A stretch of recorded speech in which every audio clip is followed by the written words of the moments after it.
Ladies and gentlemen, let's get ready to crumble! I'm Joshua Kemble, and welcome to Joshua Kemble's Livestream. I've been a freelance illustrator and graphic designer for over 20 years. I was an art director for 9 years. And when I'm not art directing and working on illustrations and graphic designs, I'm working on comic books and graphic novels, and that's usually what I do during my streams. And while conversations can go all over the place on this stream, from spicy and entertaining to goofy and silly, one thing stays consistent throughout every stream. I'll always be working on art. So pull up a chair, get your art supplies out, and get ready for an entertaining show that'll keep you company while you work on your own personal art projects.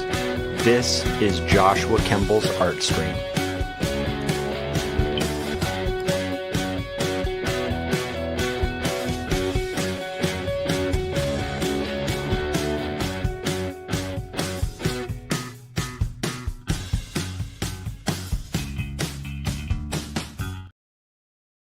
Alright, welcome to my live stream. I'm going to be working on Not Death But Love, the Strange Supernatural Story of Elizabeth Barrett Browning, page 159. I'm going to try to shade the whole page during this stream, and I'm going to be drinking a Bravery Brewing Co. Allegiance IPA, which is a local microbrewery out here that I absolutely love. I just wanted to give them a shout out because Allegiance is like a really good go-to IPA. So if you're from the Antelope Valley and you're of legal drinking age, check out Bravery. I'm not getting paid by Bravery, but it's just my favorite local brewery out here. So today's been an interesting day. Let's get into it. Let's get into drawing real quick. So let me set up the stream. Hopefully that's working. I don't know what's going on with this camera. The resolution seems really weird on it. The second camera. Not quite sure what's going on with it. Let me see if it's like a settings thing or something.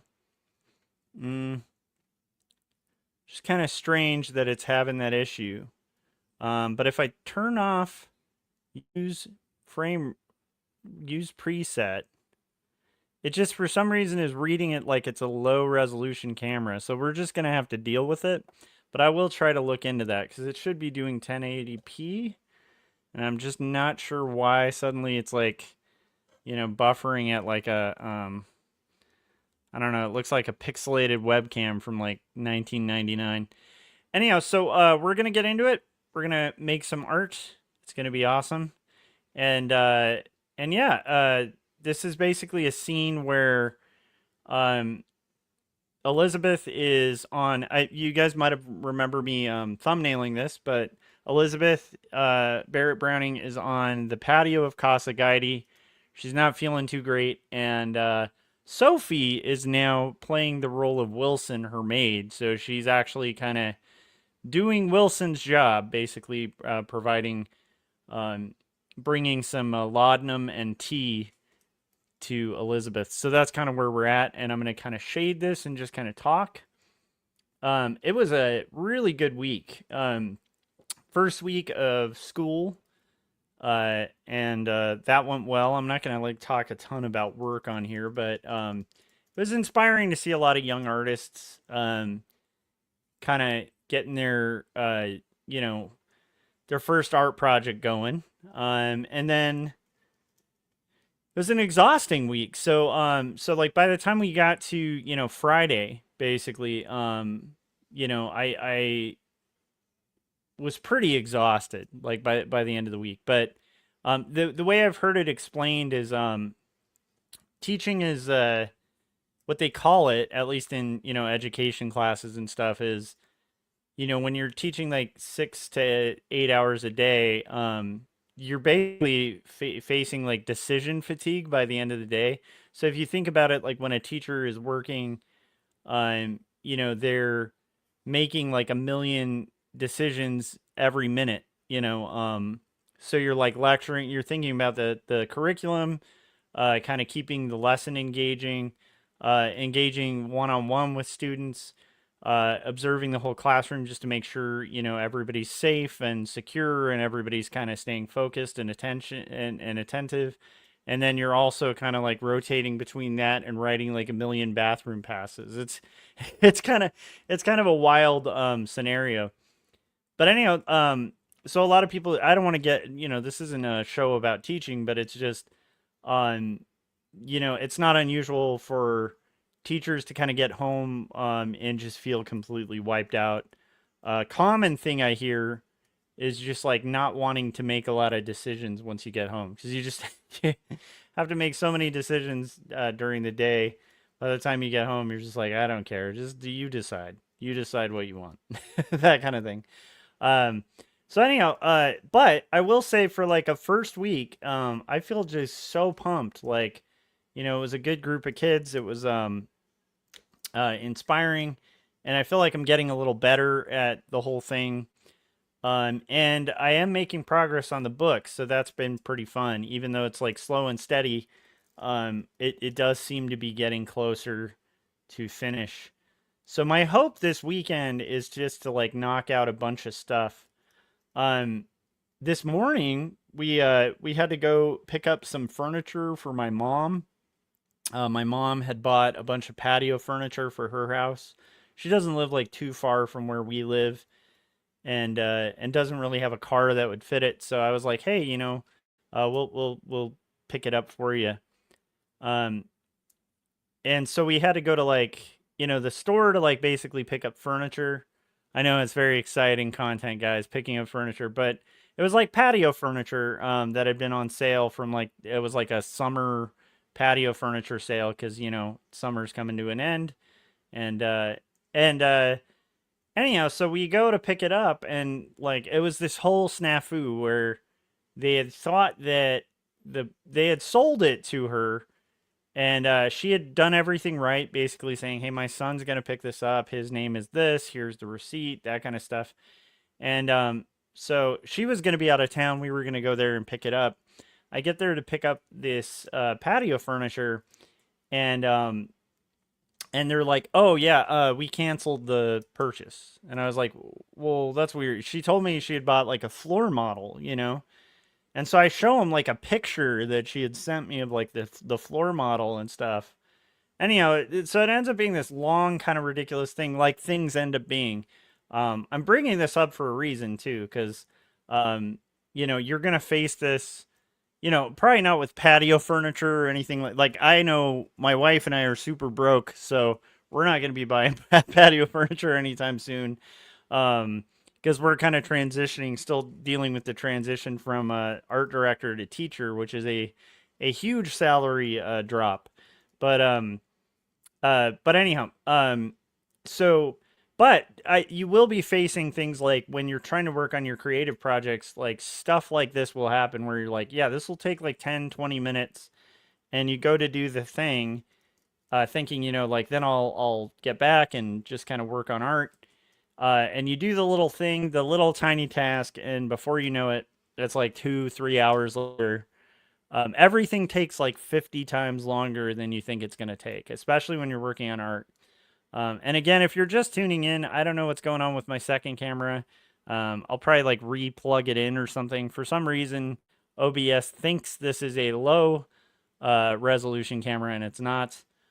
So that's why it looks like a webcam from the 1990s. But hey, it's kind of vintage. Anyhow, so yeah, long story short, we get the furniture over there. I take it to my mom's house, like get everything set up for her and stuff. And then by the time we get home, yeah, it's already like well into like past lunchtime, right? And then by the time lunch is done, there's like little things we have to do around the house, um and then like we're old, so we all take a nap. Like literally everybody in my household, myself, my sister-in-law, and my wife, like we are like religious nappers now. In the sense that just like you hit like a certain point in the day and you feel exhausted, especially after a long week. So take a little power nap, wake up, get all dinner ready for everybody, stuff like that. We did a lot of like little around the house things. I managed to get a little bit done on this page, but flash forward to 7:30 on Saturday, and that's when I'm finally able to crank out comic pages. Now, I'm not saying this to complain, right? It's actually quite the reverse. By the way, if you notice too that the setup's a little different, you will be seeing my posters and prints and stuff on the wall in the background, but we changed the location. We kind of swapped out where my studio is in the house, which is cool because it gives me a little bit more privacy while doing streams or recording. And it also it's been like the cool byproduct of it is we have like a little crappy dining room table in this area that I'm in now. And the problem was because it was so out of the way from the house, it kind of felt like nobody really ate at the dining room table. And by the way, I'm rambling. What I'm doing while I'm rambling is working on comics. Hopefully you guys are working on comics too. If there's a topic you want me to touch on, feel free to let me know in the chats. I do take super chats too, so just so you know. But you know, if no topics come up, I'm just gonna talk about my day while I work, and hopefully it keeps you guys kind of entertained. But anyhow, so we moved the dining. So one of the things that bugged me about us not using the dining room table too often is like growing up. One thing I really appreciated about my family, you know, we weren't like a super wealthy family.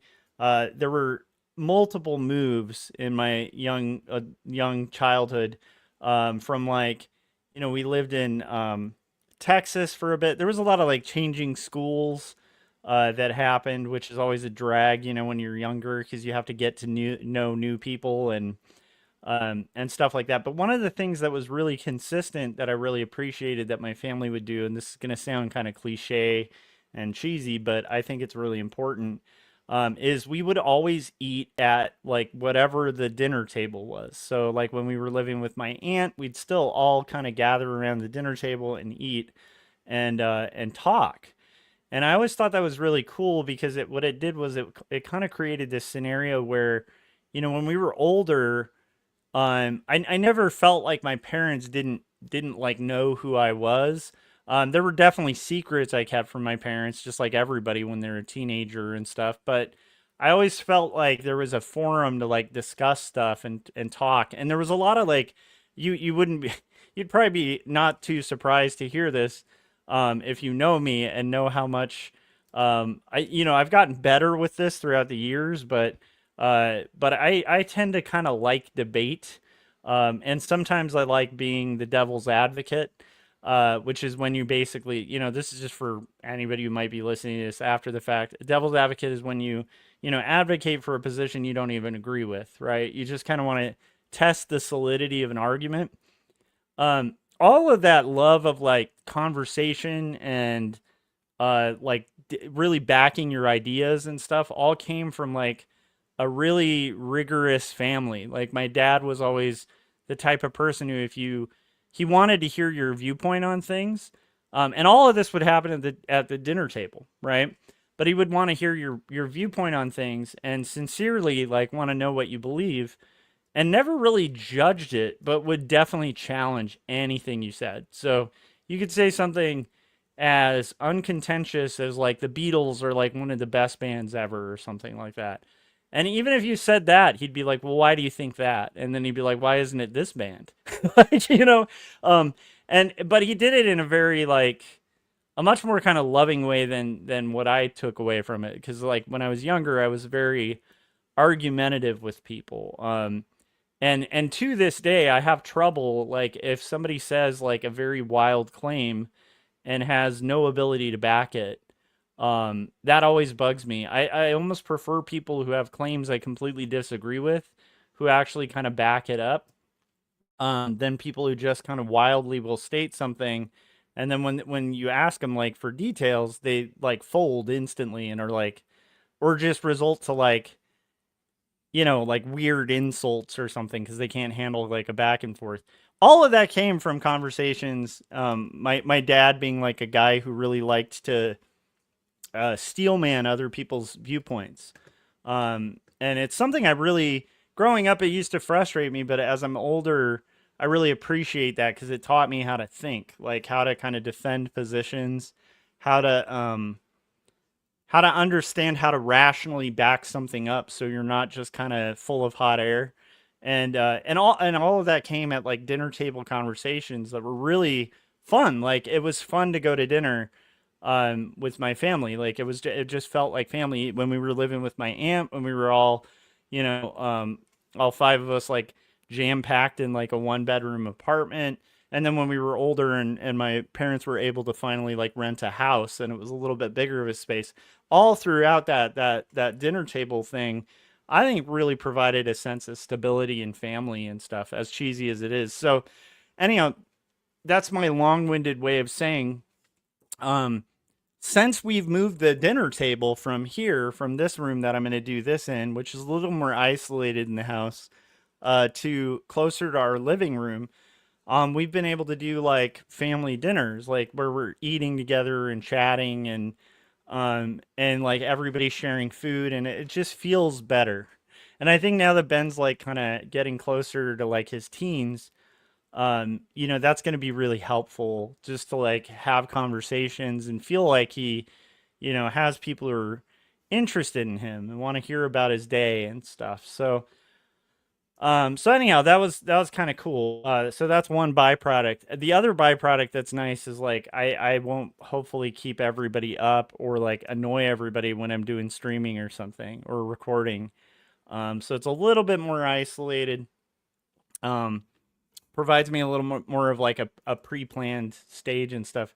We got Gary and Philip in the chats. How's it going, Gary and Philip? If you guys are drinking, let me know what you're drinking. I'm having a I think I mentioned this at the beginning, but I want to shout them out because like the Antelope Valley gets a lot of hate in California sometimes, and what's not known by a lot of people about the Antelope Valley is we have one of the best microbreweries in all of Southern California, called Bravery Brewing, Bravery Brewing. And I'm starting an Allegiance IPA because it's a Saturday, and why not? But yeah, the Allegiance IPA is really good. And the reason it's called Bravery Brewing is it's run by a man who's a really cool dude named Brian Avery, who's a really just uniquely awesome person who I've been lucky to kind of get to know a little bit in the last few years. I had never put that together like that. It was Bravery Brian Avery. But yeah, it's a really good brewery. They really the thing about breweries. Okay, I'm just rambling, guys. So again, if there's a topic, let me know. But there are a couple microbreweries out here, and the thing about breweries that I always find really interesting is each one will have kind of their own strengths and weaknesses. There's another microbrewery out here called Transplants, and they have it in like a big old plane hangar out in like Palmdale kind of area. And that place is interesting because it's like got a ton of like that's the microbrewery you go to if you want like a bizarre drink. Like if you wanted to try a beer that's going to be let's see. I'm trying to think of a good example, like a pineapple jalapeno beer or something. You know what I mean? Like just kind of a weird hipster beer. They're gonna have like, when you go there, they have like 50,000 drinks to pick from. And the thing about Transplants, and we played a live show there. No Saboteurs played live there, and it was great. They have like an amazing stage and some pretty good drinks. But the thing about Transplants is it's kind of hit or miss when it comes to like the quality of what you're drinking. You might have like the best drink you've ever had there, or you might try something that is just not working. And sometimes you'll order something and it's delicious one week, and you order the exact same thing, and it's kind of like it's weird. So it's sort of like a surprise brewery out here for like a microbrewery. the thing I like about Bravery is like the selection is smaller, but it's very curated and everything they make is like super consistent. So like if I get an Allegiance today, it tastes just like it does like a week from now or a month from now. Like they always Allegiance always tastes the same. Like the formula is consistent. Am I freezing on the screen? It looked like I froze for a second there. I think I'm a little shell shocked from having Spectrum. But anyhow, so like I appreciate like both of those breweries here because like one's kind of fun, and so if you feel like kind of like an adventure, you kind of go to Transplant because they're gonna have just like bizarre options, you know. That's where you can be like, I've never tried like a watermelon licorice. I'm just trying to think. I don't know if they have a watermelon licorice, but my point is, they'll have just like really weird flavors.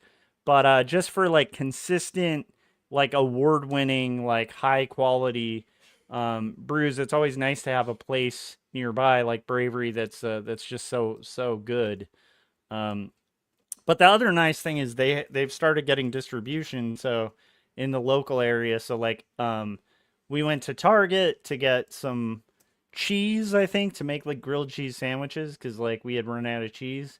And I saw Allegiance there and I was like, it is a Saturday. I am going to have some Allegiance. So, anyhow, that's a long winded explanation. But I will say, if you're in Southern California and you haven't checked out Bravery Brewing, again, I'm not like sponsored by them or anything.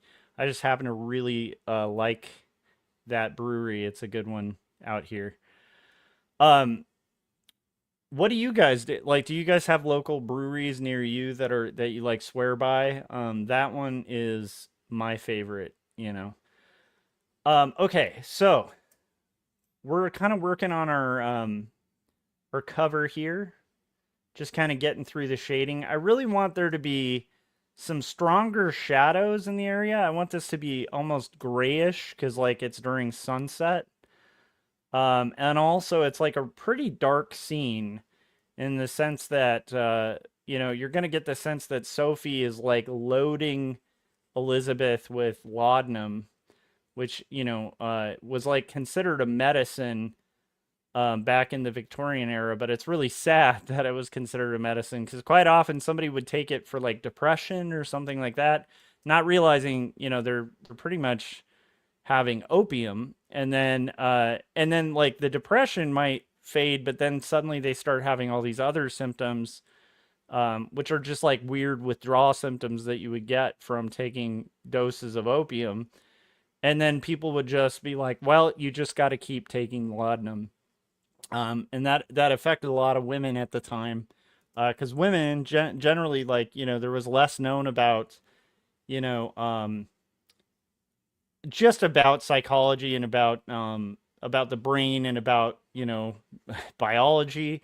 And so women, unfortunately, were like quite often, uh, you know, um, diagnosed with like mania, right? And then they would be like, well, this person clearly has mania, and they might have just been having their period or something, but like they just literally be like, well, we just have to pump this person full of laudanum, clearly, or send them to an institution. So that was like definitely overdone, especially in the Victorian era, because there was a kind of a in a weird way, it's like a positive thing that was kind of bad at the time, but might be kind of like the birthplace of modern psychology because you have a lot of like early ideas. I think not Lucian, I almost said Lucian Freud because that's my favorite painter, and he is related to Sigmund Freud. But that's when like Sigmund Freud, and you start having doctors, like people start actually really being interested in the brain. And so you have all these positive movements, like humanism, that kind of stuff. Is kind of at its peak, and all these discoveries that are going to kind of become the groundwork that modern civilization is kind of built on.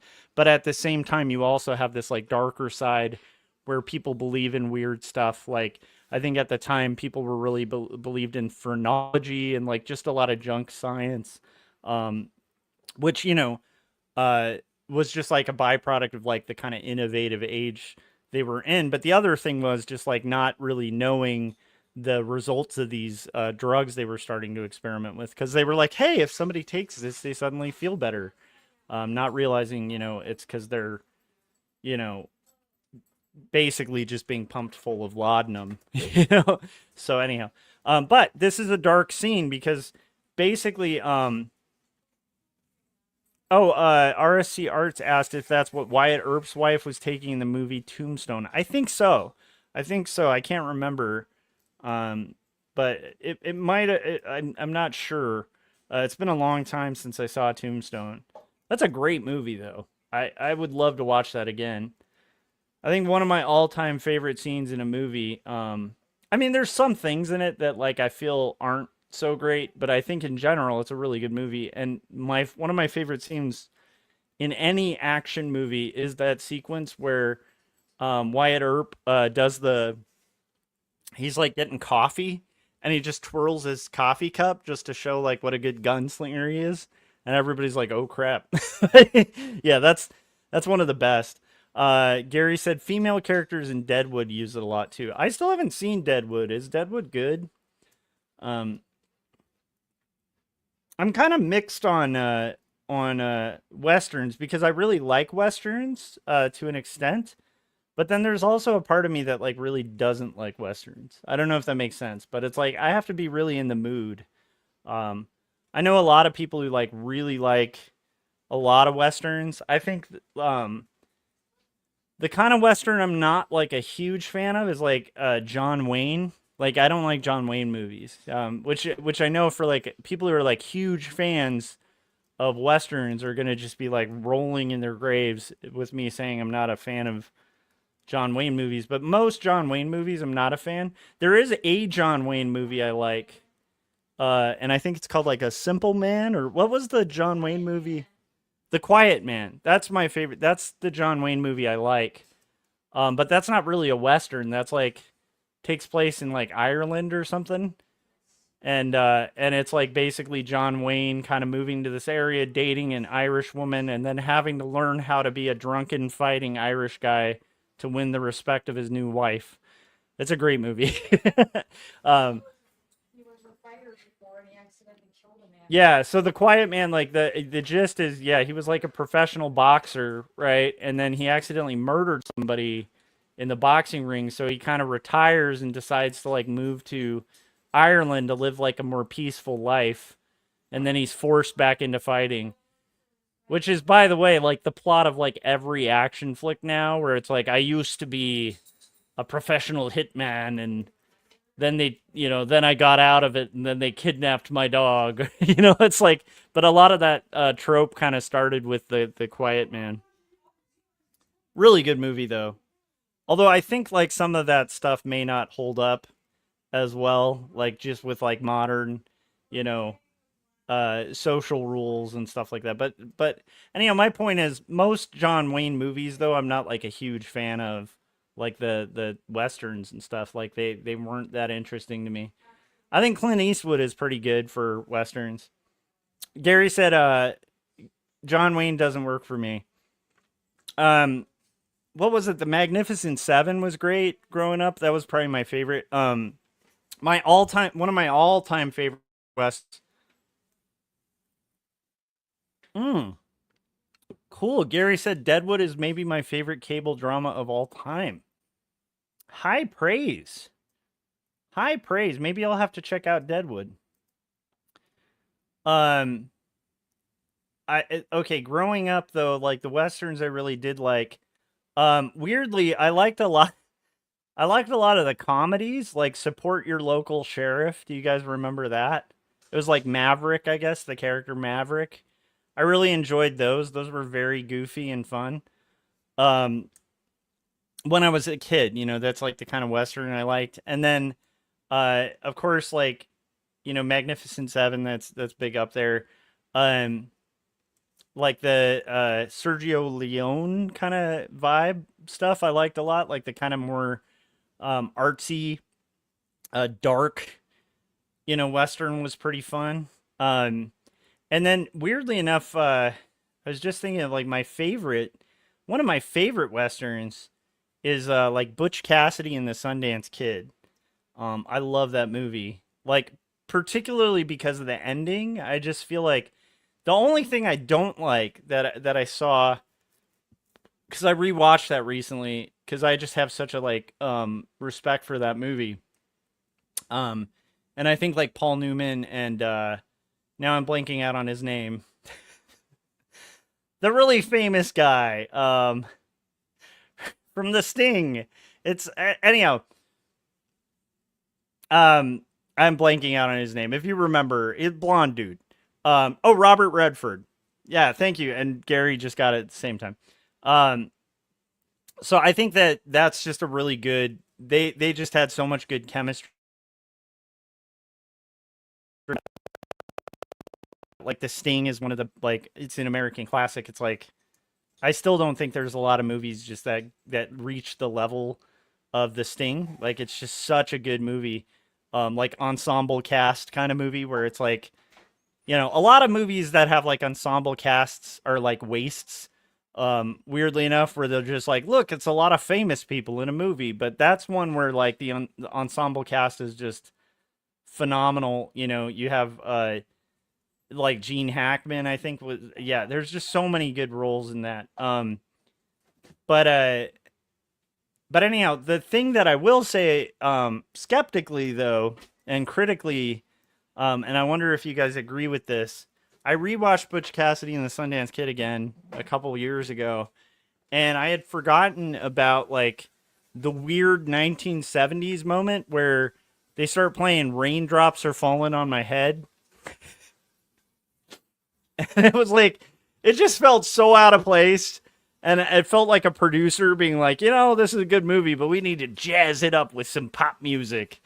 Um, it's just like a romance scene where they're like riding a bicycle, like, and it's literally like one of the most out of place.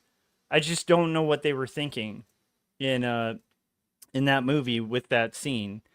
Because that scene is just so out of place. It's like a weird music video they just threw in. Like, I don't know. Anyhow, maybe if you're like a movie buff out there and you like Butch Cassidy and the Sundance Kid, um, and you want to justify that scene, please let me know. But it just feels so like it's such a good movie, and that part is just so like slapped in there. It's bizarre, because again, it's like a really serious kind of high type movie. It's like you're gonna watch these criminals like really you know and learn about their history and like their psychology and stuff like that, and then it's like it's got this just one of the best shootout scenes in any movie at the end, and for some reason, like right at the peak of the, kind of the climax of the movie, they're like, end, cut to a break. And it's like, we're going to ride a bicycle and listen to Raindrops Are Falling on My Head and have weird 70s, like Graduate style shots, which again, The Graduate's one of my favorite movies too. But like Graduate shots work in The Graduate, not necessarily in Butch Cassidy. And anyhow, I'm just saying that part is just bizarre. And whoever was thinking of it, I'm guessing, I'm just going to take a wild guess that the director couldn't have wanted that scene in there. I think that must have been like, this is one thing you're going to see from like working in commercial art, you know, or working on something with a team, of creatives and having to appease sales departments or marketing departments. There's always times when I see something in a film like that where I'm like, yeah, that was the market. Like that was the marketing department. Yeah, like I know, I can envision it. It's like, they're showing reels of it and stuff, and they're like, that's great, but like Robert Redford is like a hot ticket item, and we need to have a steamy romance scene where but it's not going to be steamy. They're just flirting, riding a bicycle, and then we're going to have our current, hit song from the radio on there. That's what the kids want. The kids don't want some serious gunslinging. I'm just guessing that must have been. Harry said it's also fairly easy to binge. Nice. If I have time to binge this year, I know I have school starting up pretty soon too. So, I may not have time to do much of anything outside of just comics, teaching, and schooling, but I will have that on the docket of things to binge because I again, westerns aren't my favorite genre.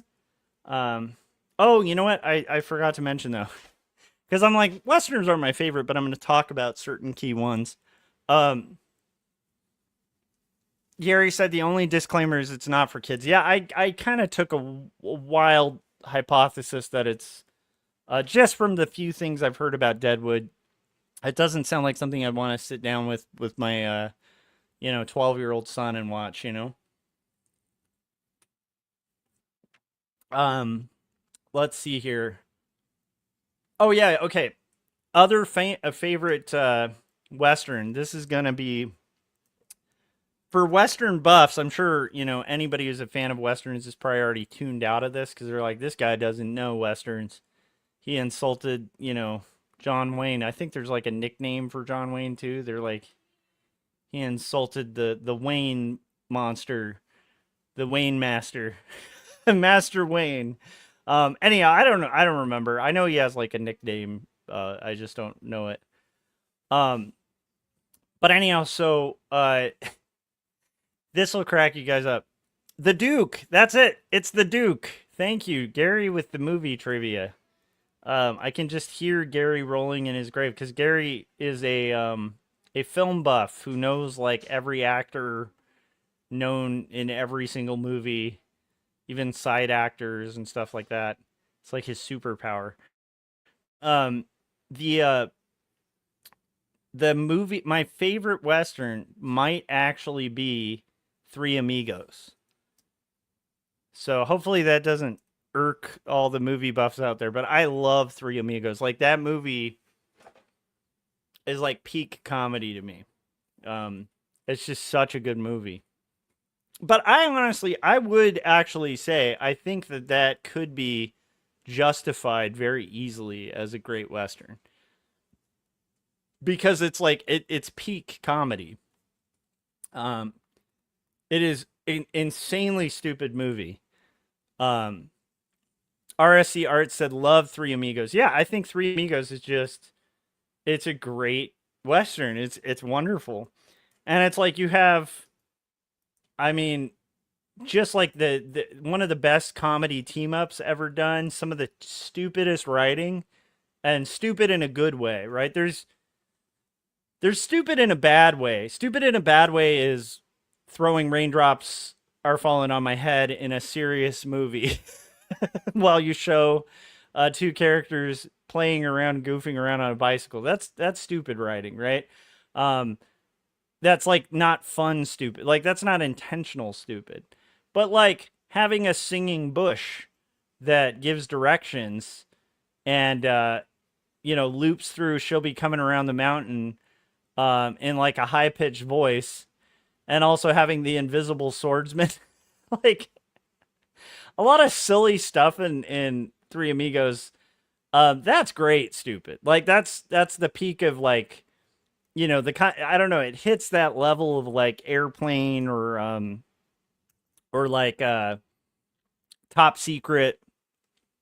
That kind of SC Art said plethora amount of laughs. Yeah, it 100% is. It's a great movie, is all I'm saying. And I've rewatched that. Like I probably rewatched that once every 2 years, maybe once every year. And every time I see that movie, I'm like, yep, it's great. It's just like front to back, no waste, no filler. It's just it's just funny and mostly just really low brow comedy. Yeah, it's just wonderful. All right, so we are getting through this shading and this IPA. I just got a notification. I think that yeah, I really do want to check out Deadwood though, because I've heard it's cool. Oh, Gary said for neo westerns I go with No Country for Old Men. or Hell or High Water, or maybe Lone Star. No Country for Old Men is just I remember, I don't know if I lucked out, but like nobody had told me anything about that movie. But there was like a slight buzz about it. So I went in kind of blind, not knowing what that movie was going to be about. And I remember just the whole time, I think it was like the week before I had been talking to a writer friend of mine about kind of, there's that like, that kind of truism with writing villains where it's like no villains really think they're villains. Um, and generally you want to give villains like a compelling reason. Like a good James Bond villain would be like one that if they followed their plan psychotically work. Or like the Thanos kind of thing where it's like it actually kind of makes sense, even though it's horrible. It's like what he's saying has like a justification behind it, right? So it's like in his mind, in Thanos's story, he's the hero. And we were talking about that, and they were saying, I can't remember, this was a while ago, but I remember because it was right before No Country for Old Men, and they were just basically saying all villains have to be totally understandable. And I remember talking about, yeah, but you can have, it's hard to pull off, um, but you can have a force of nature villain where it's the doom that is coming for you, and there's no justification, there's no reason, there's no like looking into the psychology. It's just the doom villain, like the force of nature that is gonna get you. And it's hard to pull off. Like a lot of people write stories where they try to have the force of nature villain, and it just comes off as like flat or like unthreatening or unmeaningful because you don't really get to know the character. No Country for Old Men, though, to me is I remember seeing it like a week after having this conversation and being like, that is it. That's exactly what I was talking about with the force of nature villain, because that movie is just a driving force of nature villain that like no one can stop. There's no explanation. There's no justification. He's just gonna kill you.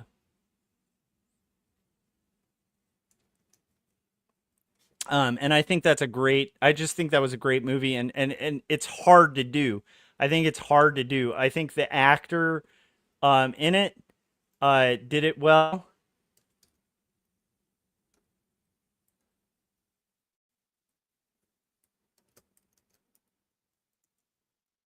I'm trying to remember his name, but the guy with like just the crazy. It's funny too because I've seen him in other roles where he'll play like a romantic lead and stuff, but just the way they cut his hair, like it's just it's so well done. Oh, Gary said I really like the Ballad of Buster Scruggs. I liked that too because just the ultra violence. Like I remember laughing that particular short, the Ballad of Buster Scruggs, in that kind of collection of stories. Um, that like happy-go-lucky gunslinger singing gunslinger kind of thing. The fact that they paired that with just like ultra violence was just. I remember the first scene. It's like in the bar where he comes into the bar and he's kind of like, well, hello there, like, and he's like doing the old gunslinging tricks and stuff. But I mean, he literally just blows people. Like it's, yeah, that movie. All of the stories in that, the story about, I'm trying to remember the story about the gold mine guy, who had the mining claim and he had to like fight for his claim. Um, the story about what was that crazy one where it was a really weird one where it was like a guy who kind of like has like a paraplegic or something that is like uh doing plays for him. Yeah, I need to rewatch that, but that was just a really brilliant collection of westerns. Yeah. And then I liked The Hateful Eight a lot as well for like modern ones. Yeah, Gary said, and he's dressed like some 50s country music star in a normal looking Old West. Yeah, I mean, it was great because he looks like like a 50s Western, with like the fringes and like the flashy thing. And it turns out no, this guy's like a hardcore, like murdering gunslinger. It's just such a good twist. It kind of reminds me, did I just freeze, guys, or is that just my computer's like memory sucking? Um, but yeah, that was just a really fun like twist on it. Yeah, on like the darker western. Yeah, I guess now that I think about it, I do like westerns. I just it's like it's not on my top list of like favorite genres. I will say when I was a kid, man, it was fun to dress up as like a cowboy and like, have like a toy gun with a holster. I had the little gun that every kid had my age where, you have like a little 6 shooter that came with a little plastic the little plastic holster. And it's like a little six shooter with like a plastic ivory handle um and like, if you were lucky, you'd have the one that was cool that had the little place to put the bullets in. Like, yeah, that was fun. You know, it can be a really fun genre. And I do think like, there are ways to do it formulaically that are fun, and because I do think a lot of early westerns are pretty much just formulas. They're like sitcoms. Um, but that formula, it's just like it's just not my favorite formula. Where it's like, for action movies, like I really love like classic kung fu flicks, and I feel like kind of like somebody who's really super into westerns is probably like I am about kung fu flicks. It's like there's a kind of genre of kung fu flick that it literally like it would almost suck if it had a plot. Um, like I like watching a really good kung fu flick, that really isn't plot heavy at all. It's just cool action flick, like a lot of cool action sequences and stuff. Like my one of my favorite kung fu flicks of all time is like that's a little more contemporary, is like Legend of Drunken Master 2.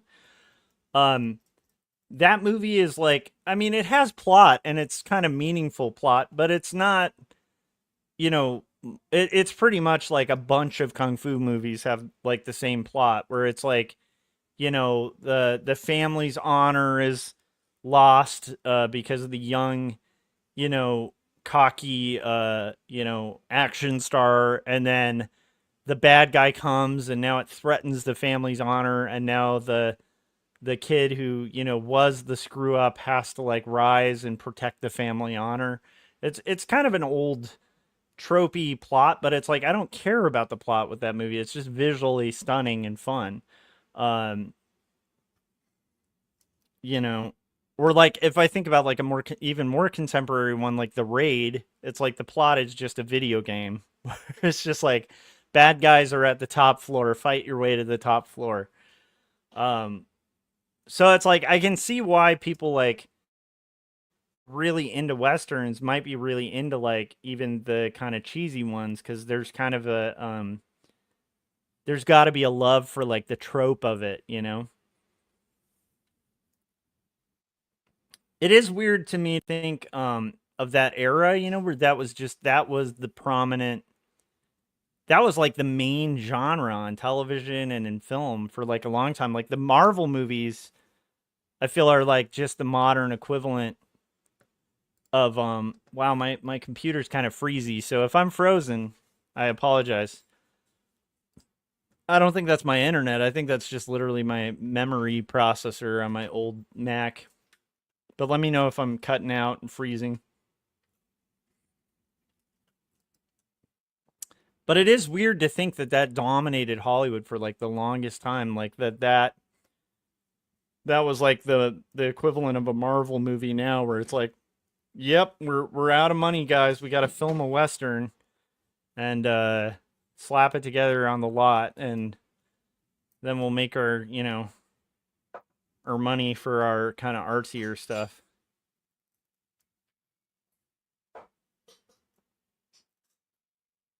But I do remember at the time when Tombstone came out, like that was a fun movie because like, but it is funny that it did kind of happen in a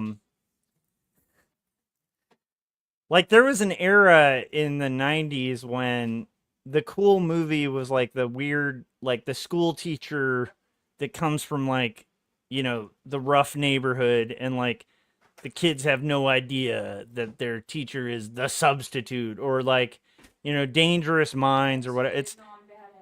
Yeah, it was like this weird genre thing that just, I think it started weirdly with the Robin Williams movie, not Good Will Hunting, but Dead Poets Society, where it was like, for some reason that movie was a hit, and then everyone in Hollywood was like, we need to make a movie about like classrooms and like a teacher coming in who like is like hard, and the kids don't know it, and those kids are hard, and then like it's just let that play out. Um, and then like a little bit after that trend, I do feel like the Western thing happened because you had like one of the worst movies ever made, Young Guns, come out. You guys ever seen that? I think there was a sequel too, Young Guns 2. And I think at the time they used to call it Young Buns because I think it was like one of the first movies that had like a nude butt, like a man's bottom. It was like this big shocking thing at the time. But then that came out, and then they were like, it was just like everything. And then you had that Kevin Costner flick, the Dances with Wolves, and then like it just became like this, like there was a really brief period of time where it was like the rebirth of the Western. And I remember it being kind of like, but I do remember when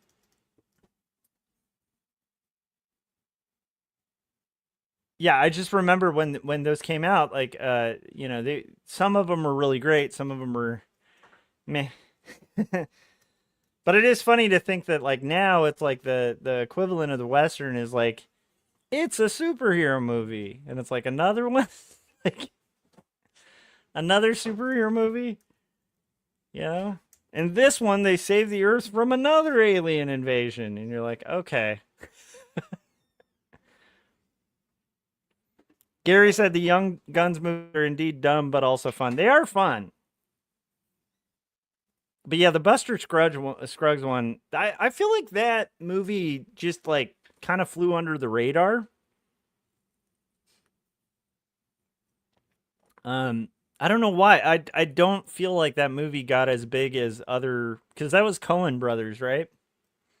And I feel like other Coen Brothers movies have like, exploded, and that one was just like a silent, it's like a little mic drop out in the middle of nowhere.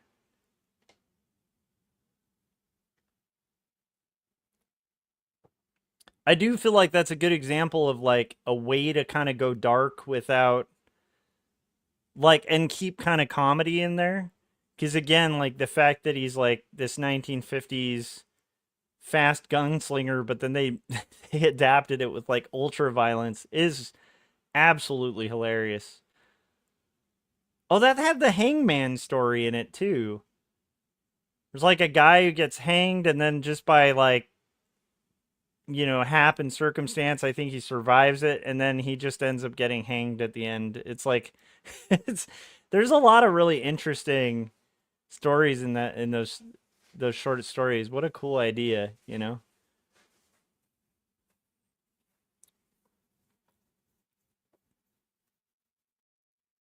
Yeah, Gary said it's the first time meme, where it's like the guy ends up back on the hanging block, and he's like turns the guy hanging next to him, and he's like, "Oh, first time." Um,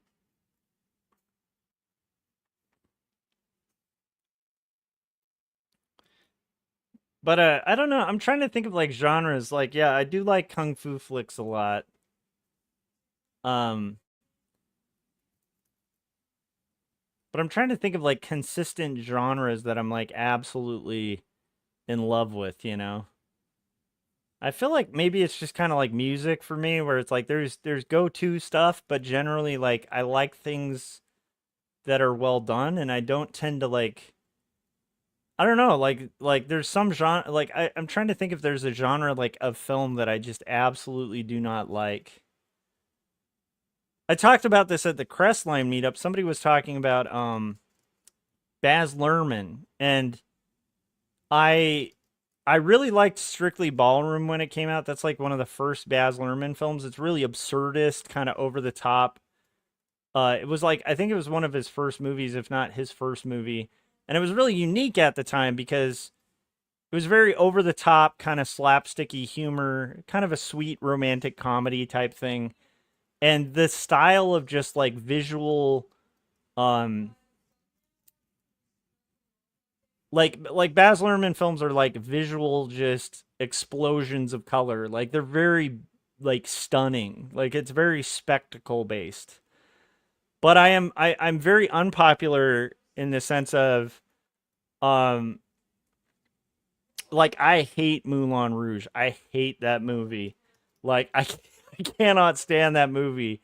And when that came out, like everyone I knew, because I think I was in art school at the time, and almost everyone I knew was just like singing the praises of Moulin Rouge, and it was like up for Oscars, and I just was like, I just can't get into it. It was just all spectacle and like I just didn't like it. And it's weird because I like Ewan McGregor. I liked a lot of the actors in it.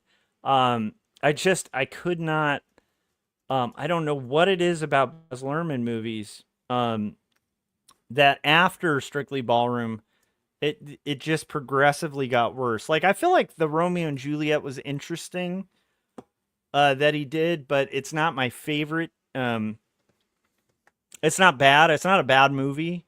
But as Baz Luhrmann continued on, I remember how it got brought up because Luhan was recommending I watch the Elvis movie that he did, and I need to check that out because I've heard it's really good from people who don't like Baz Luhrmann films. So, but I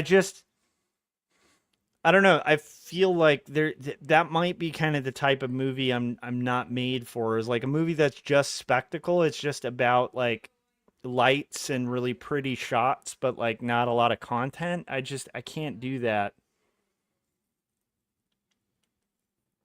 I don't know why. I don't know why they kind of hit me the way they do because I know plenty of people who love Baz Luhrmann, like everything that guy does. Um, but yeah, I wasn't a fan. Wasn't a fan. All right, guys, we are an hour into streaming. I'll probably play a trailer. Let me know what you guys are up to. We're almost through shading this panel. And I really want to, hopefully like shade this whole page by the end of the stream. So I'll probably be streaming for a few hours.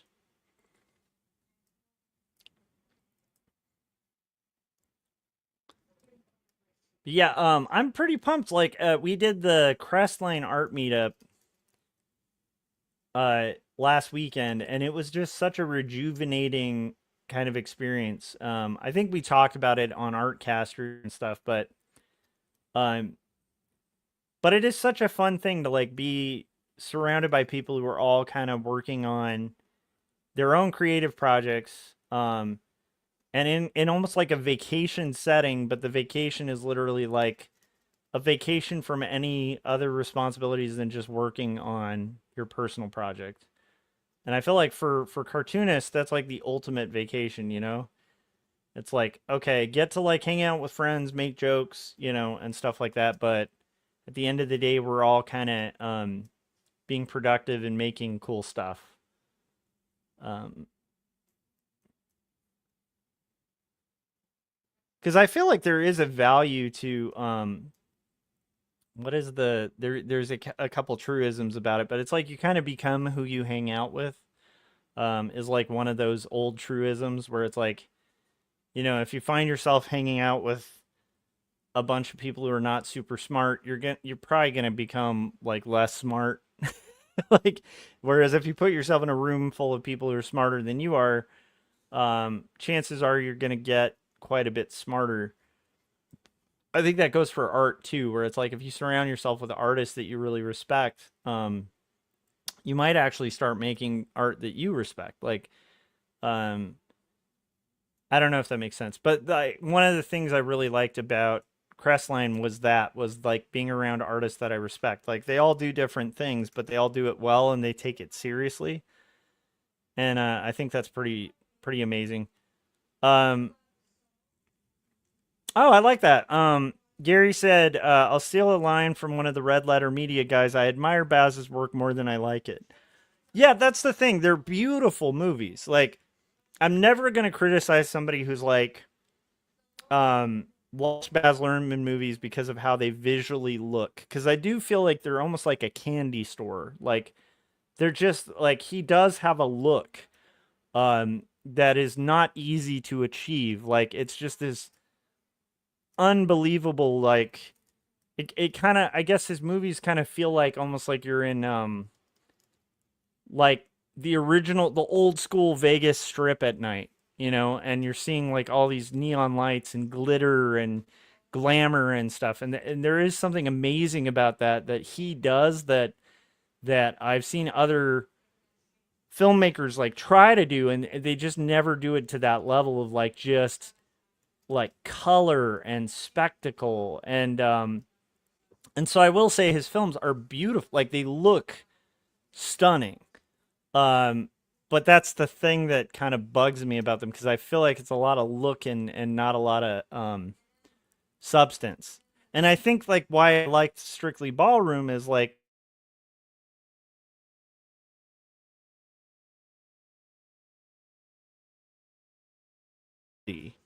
and I think maybe that's to me I feel like that's the lane where and there's still the same beautiful shots and over the top nature of it, but I feel like that's why that hits for me and works. Whereas I think the over the top spectacle, when it's trying to be serious, it just I don't know, like it pulls me out of the plot, and then I find that usually the plots are pretty, um, you know, just low on substance, you know. So, kill me if you want. I'm not a big Baz Luhrmann fan. But again, I do get why people like him. I'm in that weird position of like I remember when Moulin Rouge came out. I think I was in college and again in art school like everyone was like singing the praises of this movie. They're like it's like the best movie that was ever made and I remember watching it and being like I can't even get through this. It's like really boring. Like it's visually like again, it's like just a spectacle to behold, uh but yeah, I don't know, you know. I don't know. All right, so let's see.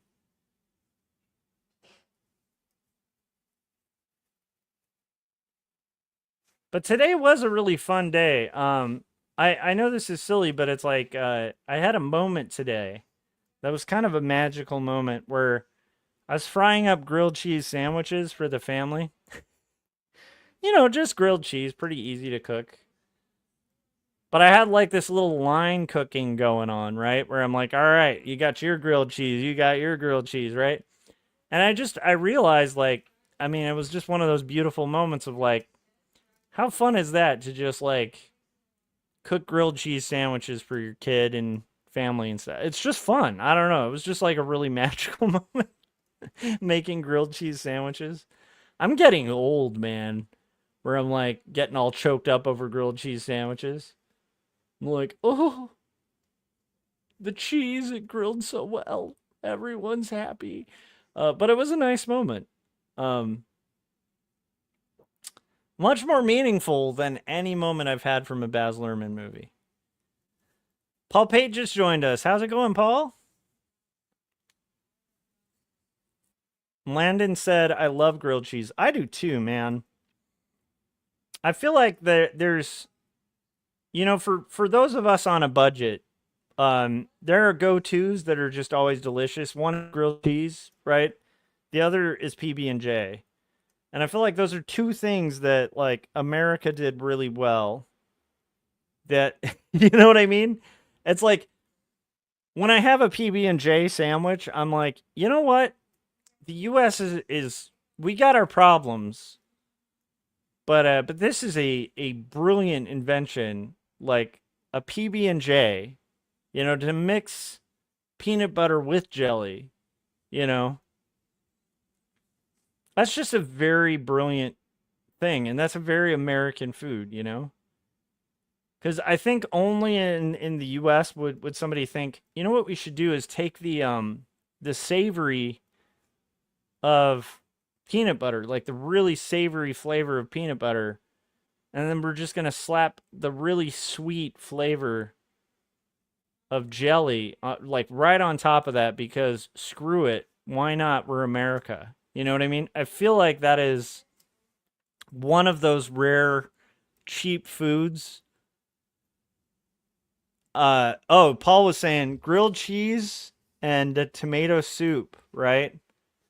Was a go-to. Yeah, scrambling eggs is fun too. Scrambling, yeah, making like a big old omelet. Just throw a bunch of stuff in there.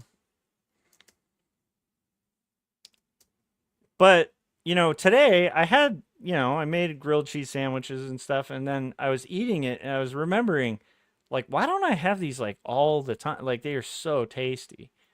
Um, there's just something about it, you know, like the kind of half burnt butter and stuff. We're sponsored today by grilled cheese sandwich. I'm just kidding. Hopefully I didn't make you guys all hungry. It would be funny if it like, you know, right now I could pan to everybody watching this and everybody's like making PB&Js or grilled cheese sandwiches. Speaking of though, I'm gonna play a trailer. I'll be right back. I'd encourage you guys, if you're watching this, bust out your art supplies, work along with me. You know, if you're of age, of drinking age, maybe grab your favorite brew. We're going to be going for a couple hours. Paul said sponsored by Land O'Lakes. That's right. And Tillamook cheese. By the way, I will tell you guys before I go. When I was in Oregon, there is a factory tour of the Tillamook factory. And if you guys are fans of cheese, I am a big fan of cheese. I love cheese. I think cheese, I think if I had a deficiency where I couldn't have dairy, um, the part that would kill me about it is the lack of cheese. Like I love cheese. Cheese is just one of the best flavors on the planet. So imagine my joy when I found out when we lived in Oregon that the Tillamook factory, Tillamook is legit good cheese, has tours. And not only do they have tours, they give you free samples on the tour. So you get to go through the factory. They give you like little cheese samples. So I'm just saying, if you guys are ever in Oregon, go on the Tillamook tour. You won't regret it. It is to this day, I think from living in Oregon now, whenever we're at the grocery store, we'll pay the extra $1 for the Tillamook because it's just so good. They make really good ice cream too. Just saying. Dylan said about 7 years ago, my dad was making us grilled cheese sandwiches. He gave me mine, and I took a couple bites, but he realized he left the separation paper on the cheese. Okay. That's pretty bad. I think we've all had that moment where the separation paper. I think I've had that happen with a sandwich before, not a grilled cheese. That sounds extra horrible on a grilled cheese sandwich. But I have had that moment on a sandwich when I bite into a sandwich and you feel that paper.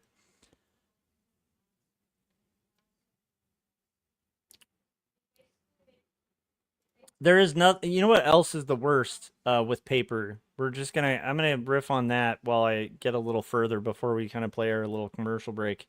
Dylan, that was a great comment because it got me thinking. Now I'm thinking about when you've eaten a wrapper before by accident. And I'm not talking about a wrapper like a hip hop wrapper. I'm talking about the wrapper of food, like the paper wrapper. Because people should not eat wrappers. Like, don't eat people who are MCs. Okay. Anyhow, so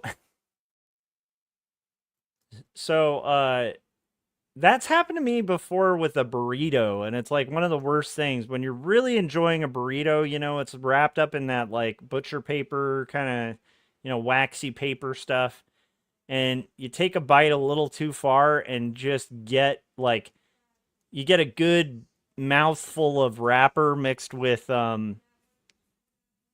just like your burrito. It's like the worst feeling in the world. Like I don't know. I don't know if there's much worse than that. Than when you're really, and it has to be that contrast, like a really delicious burrito or sandwich, and you forgot to kind of pull the wrapping a little like further down, and you just get that nice. And usually the wrappers are like that yellow kind of waxy paper, so it like has just a. Yeah, that's one of the worst. All right, we got Adam saying, "Hey, you guys." Uh, we got Paul kind of mentioning Dahmer, talking about eating wrappers like in context to the MCs. Um, Dylan was saying that would be cannibalism. Um, Adam said I eat the sticker on fruit often. I've had that happen. I try not to, but I have had a moment where you like bite the apple and then you're kind of chewing and then you're chewing a little extra and you're like, ooh, forgot to peel off the apple sticker.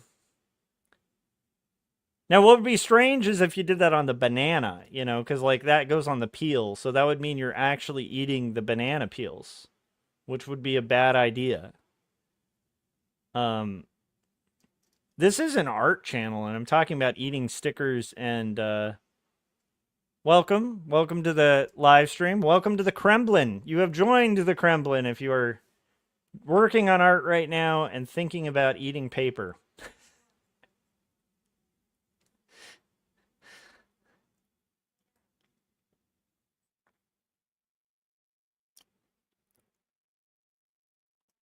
Yeah, a banana would be a rough one though with that, because that again, that would mean you're eating the peels. Orange too. An orange would be a tough one to get that sticker in there, but I've definitely had that happen with an apple, for sure. The worst too is if have you guys ever had this with an apple where you have a perfect apple, right? It's beautiful, right? You've washed it in the sink, it's ready to eat. You go to peel off that sticker and then the sticker just will not come off. But you like, so anytime that's happened to me, it's kind of depressing because it's like a perfect apple, right? The apple looks spotless, it looks beautiful. And now you're having to like dig your fingernail in, you're trying to pull out the sticker, but then like it starts peeling the skin off the apple. And then it's like, even then it won't peel the skin. So then you end up with this like chunk of apple that you have to pull out and just damage this perfectly beautiful apple. I didn't even think about that till today in this conversation, but that has happened to me before, and that is a huge pet peeve. I don't know why. I think it's because it's like you kind of want to the first mark to be made on the apple, you want that to be your teeth like sinking into the apple. You don't want it to be, digging a weird little like crevice and damaging the side just to get like the sticker off.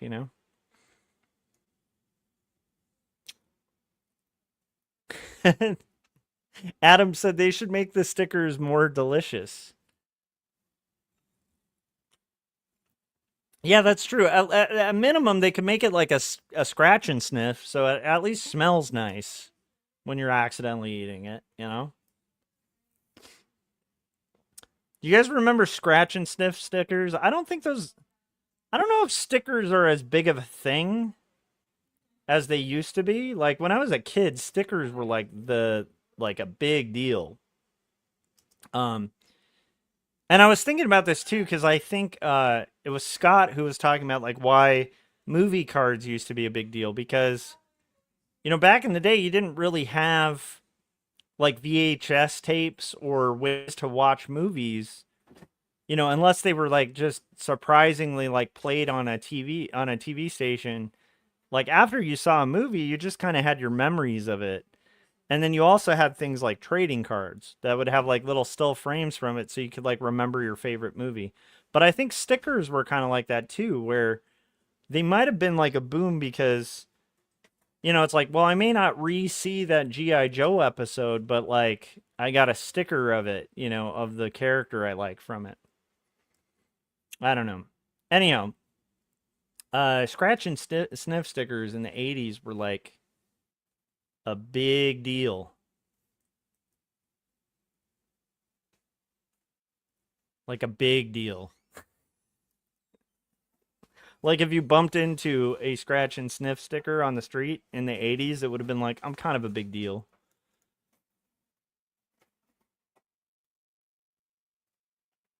And then you'd probably be like, I didn't know stickers talked. That's probably how that would go. I'm here all night, guys, with these bits, these killer bits.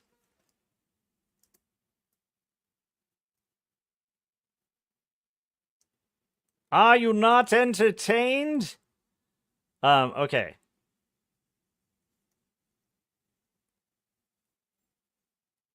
Hot foil stickers were a big deal too. Yeah. Oh man. The puff stickers, somebody was asking about puff stickers.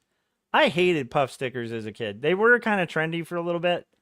Personally, I hated puff stickers because here's the thing. As a kid, I had a sticker collection, right? And you'd have like a little sticker collection box. This is so cheesy. Not a box, but like a little book. And you literally stick your stickers in the book and then you could re-peel them off. It was like this paper made to peel stickers off. And I'm telling you, like, the puff stickers were the worst because you would stick them on something, and then if you wanted to peel them off, like, or quite often, like, let's say you stuck them on, like, a Trapper Keeper, which was another popular location for stickers. If you bumped into something, the puff part, the plastic puff part would pop off, and then you just end up with this, like, sticker that's just a fuzz space. Like, it would just be all the fluffy fuzz. Like, those things were really undurable stickers, is my point. But yeah, the hollow foil stickers, I remember those exact ones, Adam. Adam said you'd pay like 50 cents at a Pizza Hut at a vending machine to get a cool X-Men hollow foil sticker. I had one. It was a Wolverine one. And it said Wolverine in like, I think yellow and blue. And it had him like this. And then it had like cool hollow foil, like squares and stuff on the side. But I'm telling you, puff stickers are a ripoff. Never get puff stickers unless they've improved the technology. I don't want a puff sticker near anything. I want a sticker I can put on my guitar, at the time.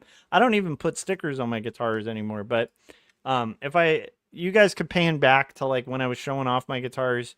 My first real guitar was a Squire 2. It was like this weird era of Squire. I've tried to fix it up too, but there's still something a little off with the wiring, so I still got to look into that because I'd like to revive that guitar. But that guitar was covered in stickers.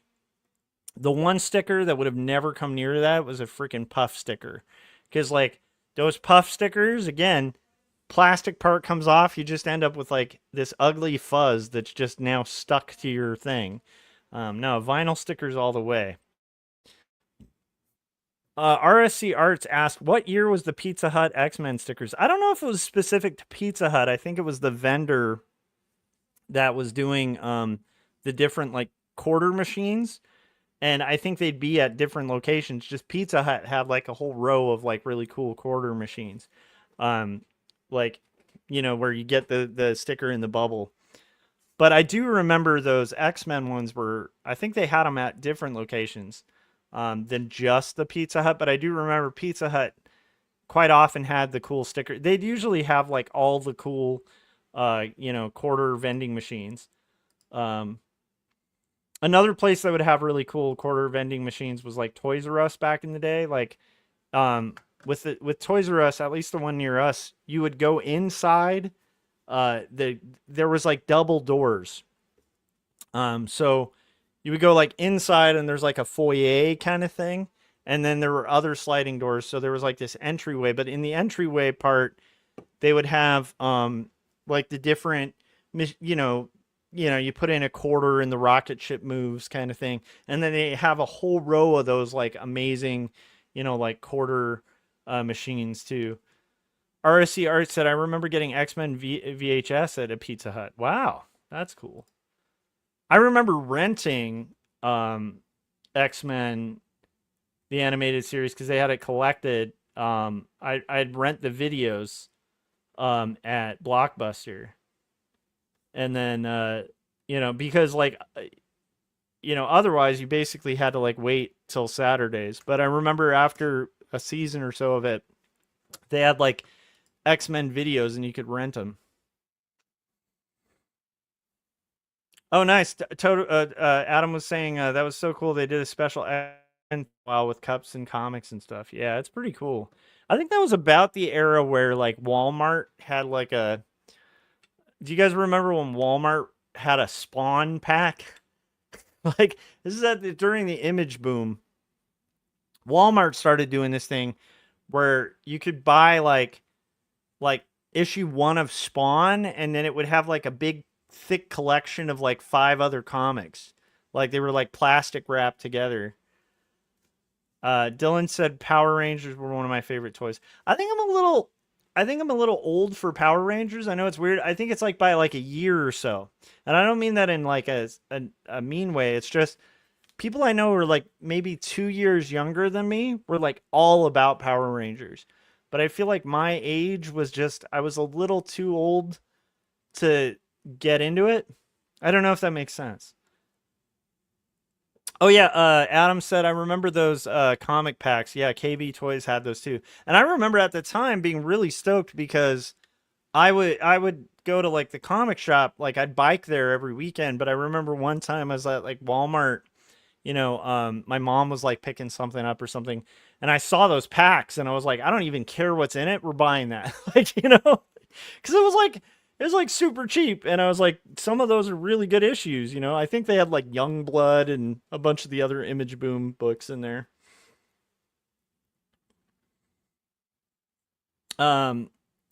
Adam said, I'm the same way about Power Rangers. It's the kids 1 or 2 grades younger that got into that. And the funny thing is, I probably should have gotten into it because, I mean, it's pretty cool. But it's just like, I think I just missed the boat by like a year or so. Oh, Dylan said they still sell comic packs. I bought one a few years ago. That's awesome. All right, guys, I'm going to play a trailer and then I'll okay? And then we're going to shade this second panel. So if you haven't yet, hit the like button, right? That helps people get to find this in the algorithm. And while this is playing, yeah, grab your favorite drink and maybe, grab whatever you're working on. And if you're eating, don't eat a wrapper, especially if it's an MC. All right, here is the Kemble files. I'll be right back.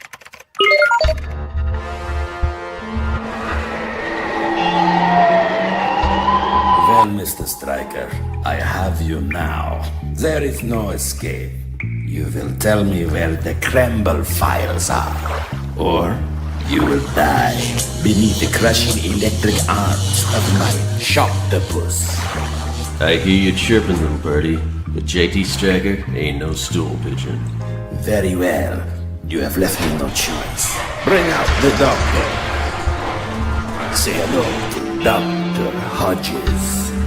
I'm sure you're familiar with the doctor and his work. If by work you mean the murder and torture of innocents, yeah, I'm familiar.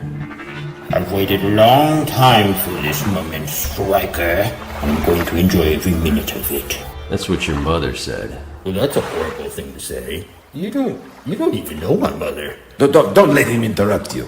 Come on, man. Look, fellas, we can tango here all night, but it doesn't change a thing. You're never getting the Kemble files. Oh, I beg to differ, Stryker. I have certain negotiation methods. Your mom has negotiation methods. Stop it. That didn't even make sense. That's not even, it's not applicable. Listen up, compadres, and listen good. Option 1, I'm giving you 2 bozos and out. You untie me, I walk out of here, and everybody goes home happy.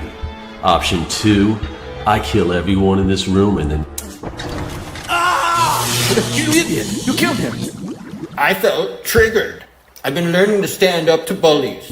I just read 2 stories. Joshua Kemble's raw, introspective graphic novel chronicling mental health, faith, and the struggle for redemption. I also read Jacob's Apartment, a coming-of-age graphic novel about faith, love, and post-college existential drama. They've changed my life choices.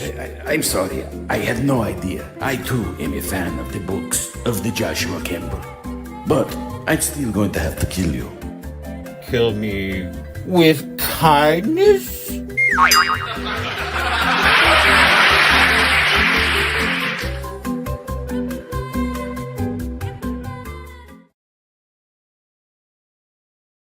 All right.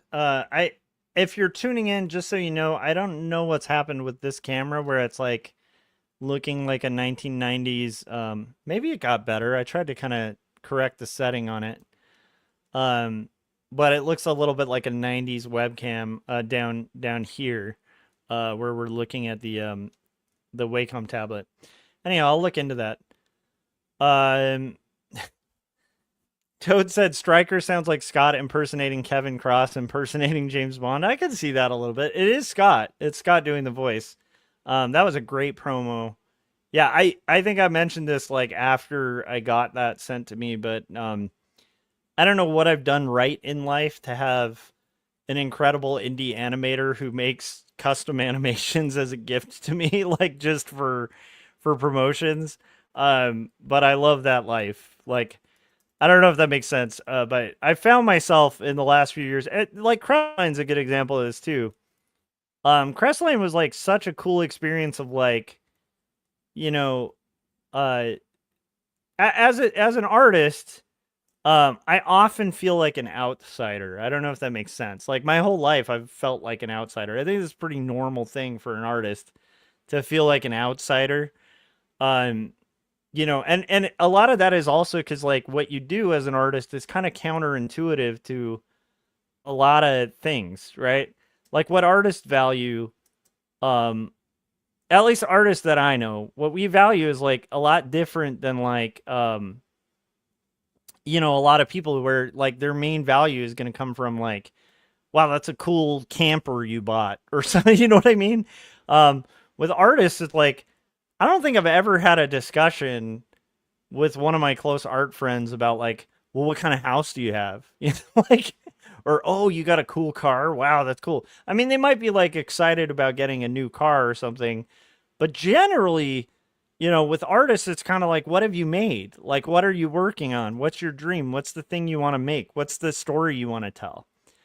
And to me, it's like, I think that I had a really cool moment of that at like Crestline where I was realizing like I'm in this like cabin like on a vacation with like a bunch of like really intelligent, thoughtful creatives, you know, with that like common thread tying them together where it's people who they want to talk about the thing they're working on and they want to hear about the thing you're working on. The other stuff is all like kind of ancillary. And I was just thinking like, yeah, I mean, it's just nice to be at a point in my life where I don't feel like an outsider. Like this is like my, you know, tribe or whatever. These are my friends, you know, it's kind of a nice place to be. You know, I don't know. It's just nice to have that. I think that's one cool thing about kind of the internet and the connectivity with other artists and stuff like that, where it's like, you know, kind of breaks some of that like nerd isolation, I guess. So that's been nice. I don't know. That was a nice thing about last week. Was just kind of realizing like I was at this house and everybody's talking and working on stuff and it's really just amazing. And I had a moment of like, my life is pretty cool. Like this is a good life, like a good life being able to kind of be surrounded by people you admire and truly like, and you're truly rooting for, and seem truly interested in you. You know, I think that's just that's a cool thing, is all I'm saying. So, Adam said, yeah, at first I thought it was Kevin's voice, and then I was surprised to see it was Scott. Yeah, he knocked it out of the park. I didn't even recognize that it was Scott's voice initially. Um, Gary's I definitely recognize, because that's one of my favorite voices from a Jim Lujan cartoon, the one Gary does for Dr. Hodges. It's just such a funny, like, just super creepy voice. But yeah, Scott just did so good at that. Like, and it kind of makes sense that Scott would be really good at voice acting, because, for anybody who's seen our art casters where Scott, any episodes where Scott seems to be missing, I just get the vibe from those episodes that Scott would be really good at improv and acting. I don't know why. Adam said pretty awesome. Yeah, it was. It was a neat moment. All right, we're getting our kind of her looking back now. She's not doing too hot. She's kind of looking back. Sophie is sneaking up there with more drugs for her. Yeah, thanks to everybody who's shown up too. I'm really excited because whenever I do these streams and I get them started, it's always hard to tell if, like, 2 people are going to show up, if no one's going to show up. I was talking to Kevin about that, actually, because that was really hard for me to get used to at first when I first started live streaming, was like turning on the camera and just kind of like talking to no one for a little bit. And just the fact that people would just kind of start showing up and listening is such a cool thing.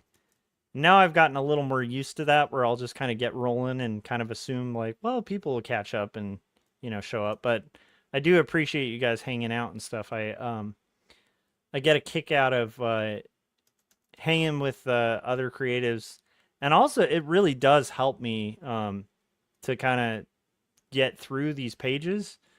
Because, these are a lot of work. And I think otherwise I'd be listening to a lot of podcasts and stuff while working. But I like having the community kind of hang out and that interaction. It's just a lot of fun.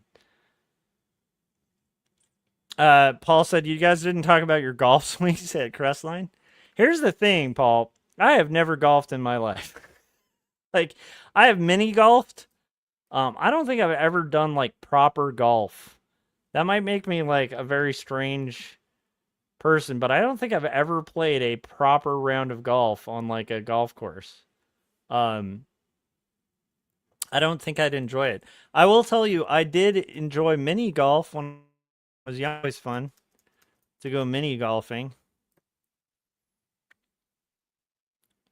I feel like if you went to a really good mini golf course that had, like, crazy cool, like, setups, like a castle and stuff like that, that can be pretty fun, mini golfing.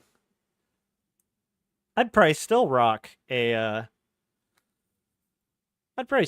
mini golf. Paul said, I loathe golf.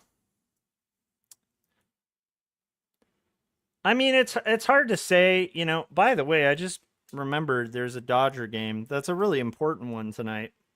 I'm going to pull up the score. Speaking of things I wasn't interested in until this year.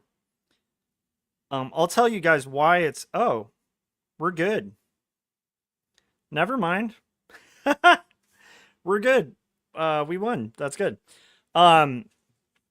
Yeah, there was a high-stakes Dodger game tonight that was like, for kind of the reins of the NL West. So I'm kind of glad we won, because we kind of needed to stay in it.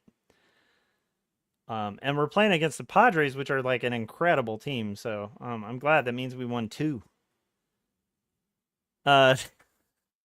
Adam said, shameless self-plug, only Dino Golf for me. I still think Dino Golf is like the coolest idea, Adam.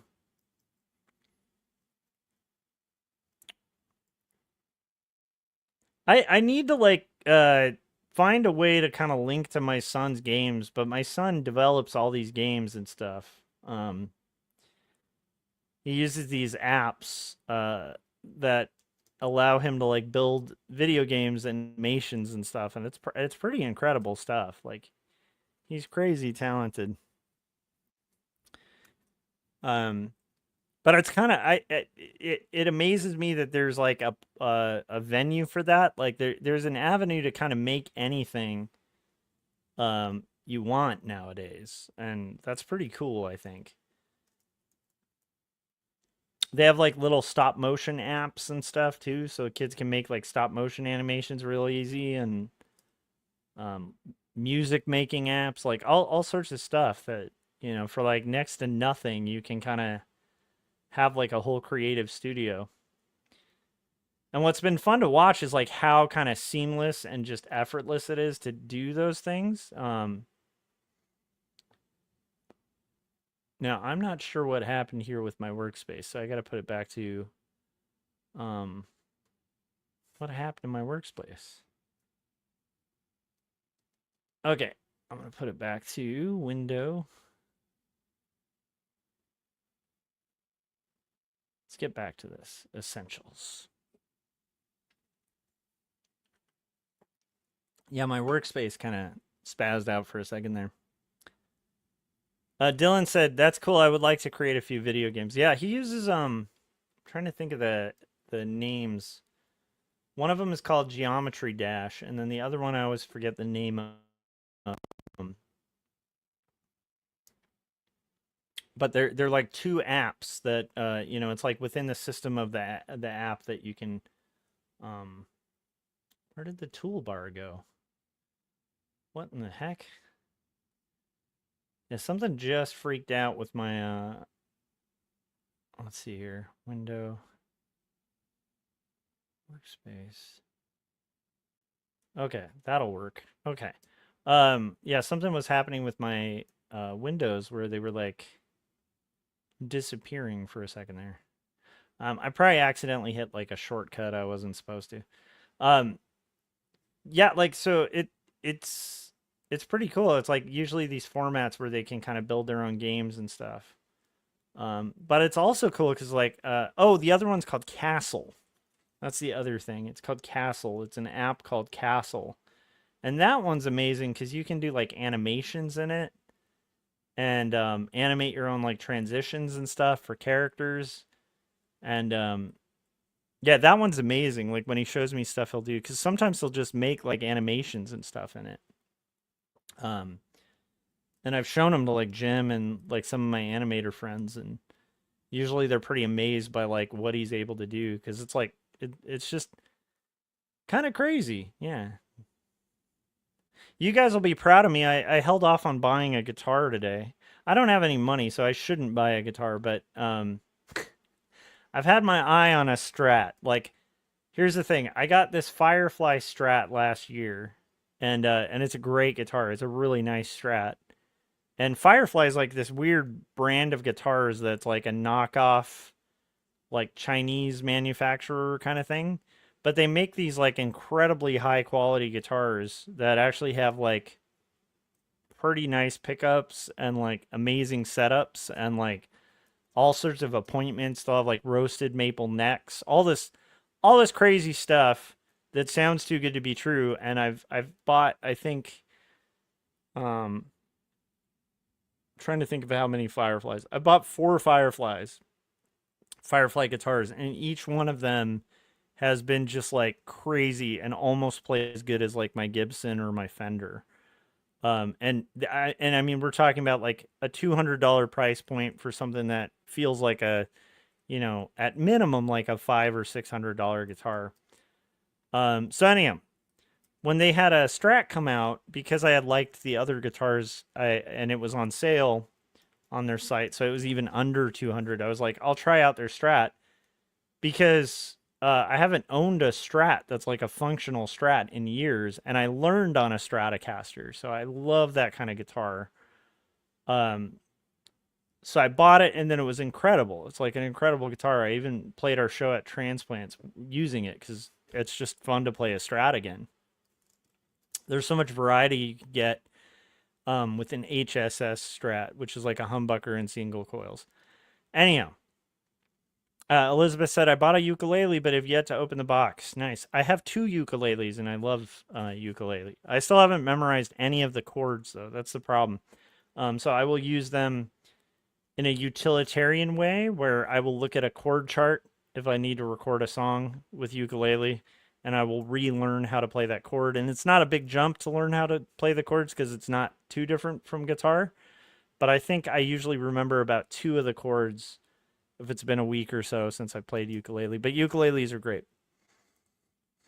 You should open the box and make sure you tune it, though. A lot of people, when they start playing ukulele, for some reason don't tune, which is bizarre to me. Anyhow, but I want a Strat. I want another Strat because I have an HSS Strat, and so I actually want a Strat that's all single coils, like a 1950s style Strat. So I've been on the lookout for one, even though I'm not going to be buying guitars for a very long time. But I like looking at guitars. Like, even if I'm not buying guitars, it's like, that's like my car hobby. It's just something I like to look at. I appreciate them. I can get joy out of just watching a video of a review of one, even if I'm not going to own it, you know?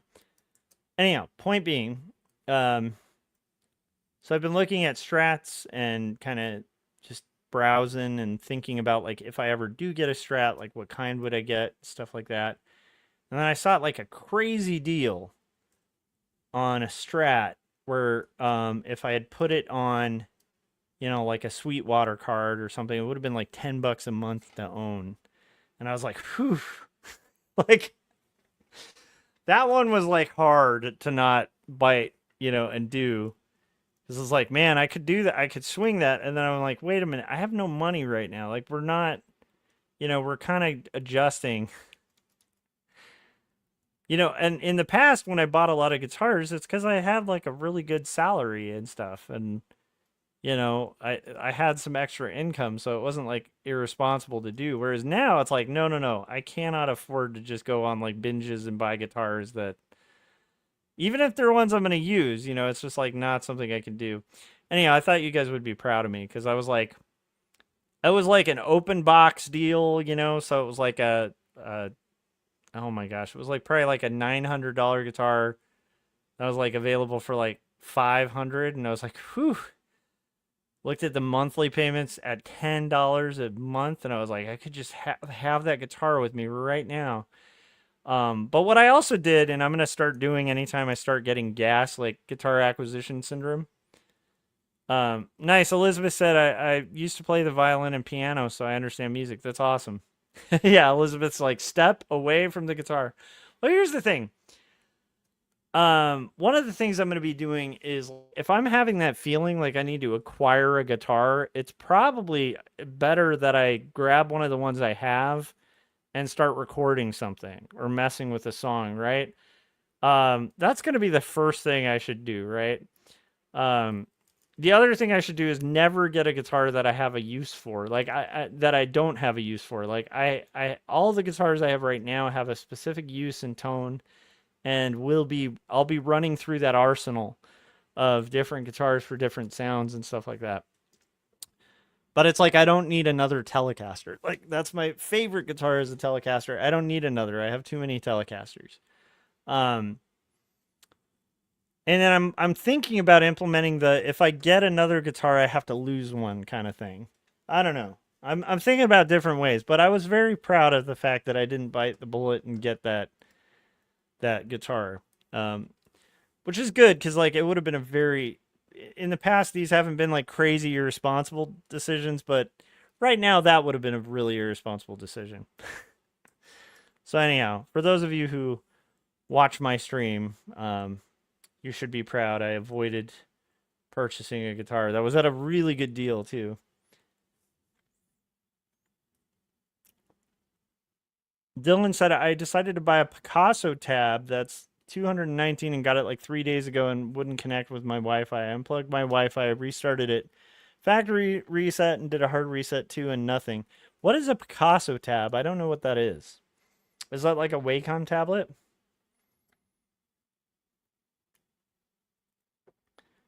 But if that costs money and it's not working, dude, you should return it, you know?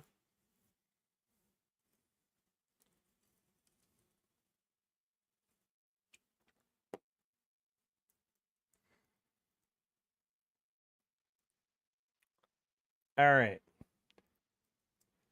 We're getting through here. Just gonna kind of shade everything. I think I'll start with the characters though. I need to shade Sophie next.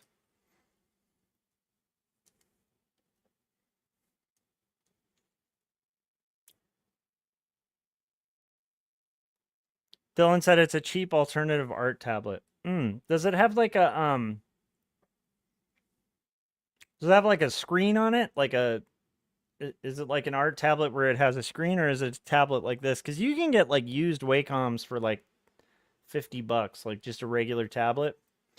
But it depends on whether you're like looking for a tablet where there's a screen on it, or not. Just realized that was on white.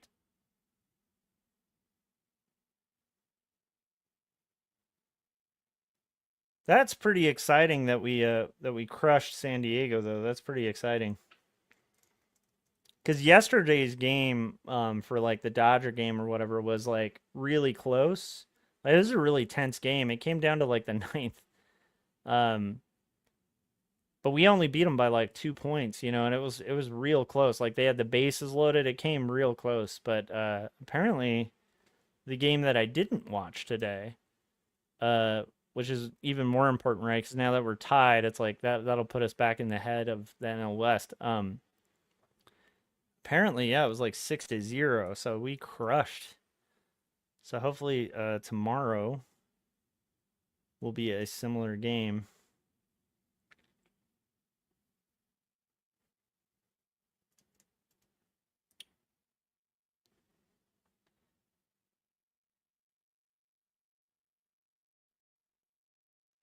Dylan was saying my main criteria is a screen tablet and it comes with a pen and stylus and it's cheap. Okay, well, I think for a screen tablet, I'm trying to think. I know there's like an entry level Wacom, but I don't think any of them are in that range. I know that like Kevin Cross back in the day used to use it was called like a Winova. That's one of the tablets he used to use because he used like a screen tablet. I don't know if that exists anymore, but that was a pretty decent knockoff brand at the time.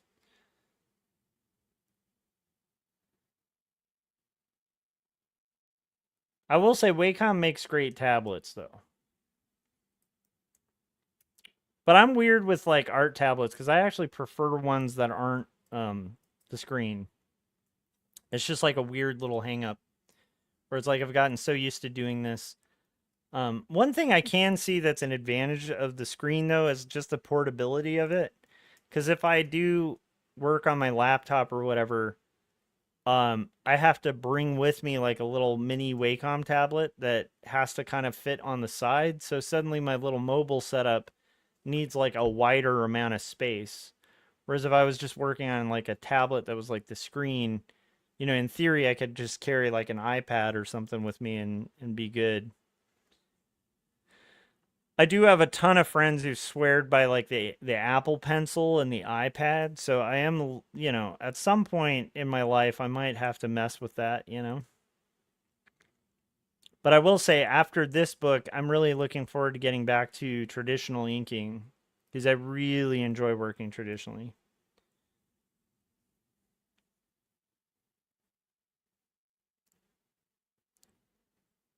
Dylan said, I'm glad I got my refund because the day after Wednesday, my AC broke. Oh, no.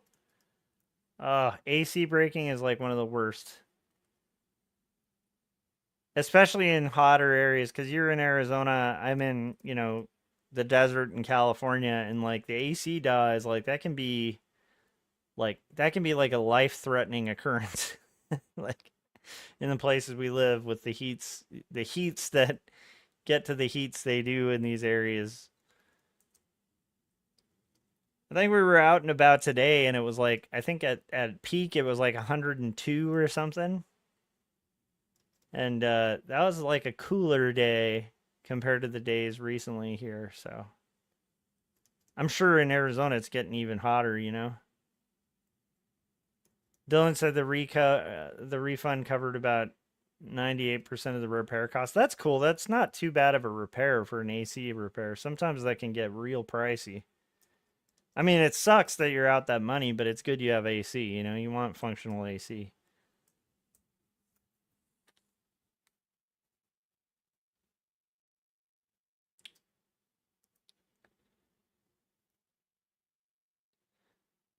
All right, let's see here.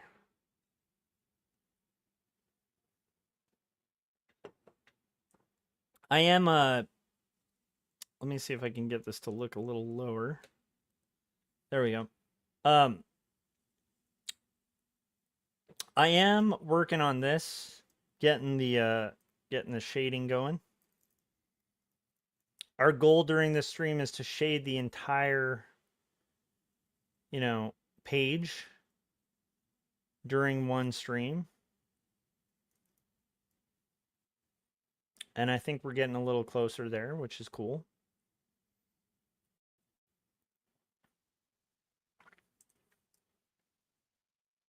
Elizabeth said we had an earthquake here yesterday, but that's pretty rare in Oz. I believe California had one around the same time, but I was in the bathroom and thought, wow, the plumbing in this place is really dodgy. Yeah, it's funny because we've had a couple earthquakes recently, but like they've been so like I'm so used to earthquakes. They've been so small, I like barely felt them. I know there's been like 2 in the last like month or something that like my sister would like text and be like, "Did you feel that?" I'm like, "I had no idea we just had an earthquake." In California, it's like earthquakes kind of, I mean, they're never fun, you know, but it's like generally like mild earthquakes don't stand out too much. Like the ones that are real, you know, scary are like the ones where your whole house is rolling, you know, like, um, you know, but the really short kind of bursty ones, like, I mean, they can be dangerous, but it's like, I don't know, it's kind of like I think if you live in an area, you just get used to like the things in that area, you know. I know we had another fire like out in Santa Clarita and Acton. That was sad. That area, like literally every time of year around this year, lights on fire, which is insane. Elizabeth was saying Australia doesn't usually have big ones. Yeah, in California we get some pretty big ones sometimes. I feel like it hasn't been that bad. I think the last big earthquake I remember from when I was a kid though, the Northridge quake. That was crazy. That like ripped people's houses apart and stuff. Not in our area, but it did do a lot of damage in our area. But the people who were like out in Northridge, like that was a crazy one, you know? Where you had like freeways collapsing and all sorts of stuff. But I remember that being pretty scary when I was a kid because that was one of the ones that like threw stuff off the walls and like people fell down and you know, you had some power lines go down and stuff. But I remember out in Northridge, like it was crazy. Like you had like actual freeways just collapsing on each other and stuff. So California can get really big ones. Yeah. All right, what do we got? But let's just hope they don't, you know. Not hopefully not for a long time.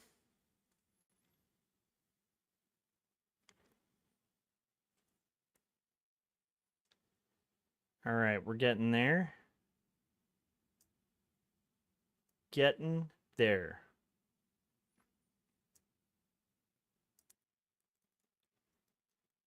So what I'm going to do is finish this dress, and then I'm probably going to play another video for the break, because we'll be at the 2-hour mark at that point. If you guys have been enjoying this while, you know, working on stuff or had this in the background, make sure you hit that like button. We're going to keep going with the stream, but it definitely helps the visibility of it and stuff. And I know like sometimes, you know, when you're listening to stuff online and stuff, it's easy to just kind of zone out, but It's not a bad thing to like hit that like button. It takes you 2 seconds, helps the channel a lot. Helps us reach new people, grow our community, all that fun stuff. Okay, I'm going to save this, and then we will be right back and make more art. Hopefully you guys are working on stuff too while you're listening. I'd love to hear what you are working on. And now we're going to play. Let's see here. Well, we played the Kemble file, so I'm going to give Frank's Adventures at the Library another play, and then we'll just cycle through our things every hour. So here we go. Our heroic adventurers fought orcs, monsters, sorcerers, necromancers. Now they find themselves in front of a mystical library. What shall they find? It's all in the roll of the dice. We've come this far. There's great power behind this door. I can feel it. We just have to get past it. This door is no match for my axe. I shall chop it down. You always want to use brute strength. Why don't you try knocking? We'll try it your way. You may enter. The library is open to all those who seek knowledge. Feel free to look through our tomes. Maybe you'll find the answers you seek. I sense great power here, and it's behind those shelves. Indeed, there are powerful items hidden behind these shelves, but you can only get there through the enchanted words. Do you have those words? I believe I do. Tremble before the Krembo. There is great power. Look at that glove. Must be so powerful. That is not where I sense this power. I must get closer. I found them. I found the sacred manuscripts written by Joshua Kemble. Behold, I now possess 2 stories and Jacob's apartment. Please tell us more about 2 stories and Jacob's apartment, and who is Joshua Kemble? Xeric Award-winning cartoonist Joshua Kemble is a freelance artist, graphic designer, and author. 2 Stories is a confessional graphic memoir that grapples with questions of faith, mental illness, depravity, and ultimately redemption in a fallen world. Jacob's Apartment is a coming-of-age graphic novel in the vein of Ghost Road and Fun Home. It weaves together the threads of spiritual faith, identity, purpose, love, and loss to create an engrossing world in which waking and sleeping dreams collide. You have made your choice. The passage is now closed. Wait, can I get that glove? No. Oh. All right, let's go. All right. Welcome back. I have a couple people kind of mentioning. Let's see. On to my second Allegiance IPA, probably second and last for the night. From Bravery Brewing. It's again like in Southern California, probably one of the best little microbreweries in my hometown. Excellent beer. We've got Landon said great art. Thank you. Thanks, Landon. That means a lot coming from you because you have some crazy art chops, my dude. So thank you. And then we got Adam saying I have a ton of projects I'm working on in general, but currently just organizing my desktop and computer files. Oh, let me make sure these alerts are showing too. I try to have this on, guys, so hopefully now like we'll see a chat stream on the channel. I usually have that on and I didn't, so I apologize if you didn't see your comments in the video. Elizabeth was saying Australia doesn't usually have big earthquakes. I feel like Australia's had some pretty big ones historically, though. Am I crazy? I feel like in the Pacific Northwest, you get some pretty. Did I say Pacific Northwest? In the Pacific, not the Pacific Northwest. In the Pacific Theater, which I think you guys are kind of a part of. I think.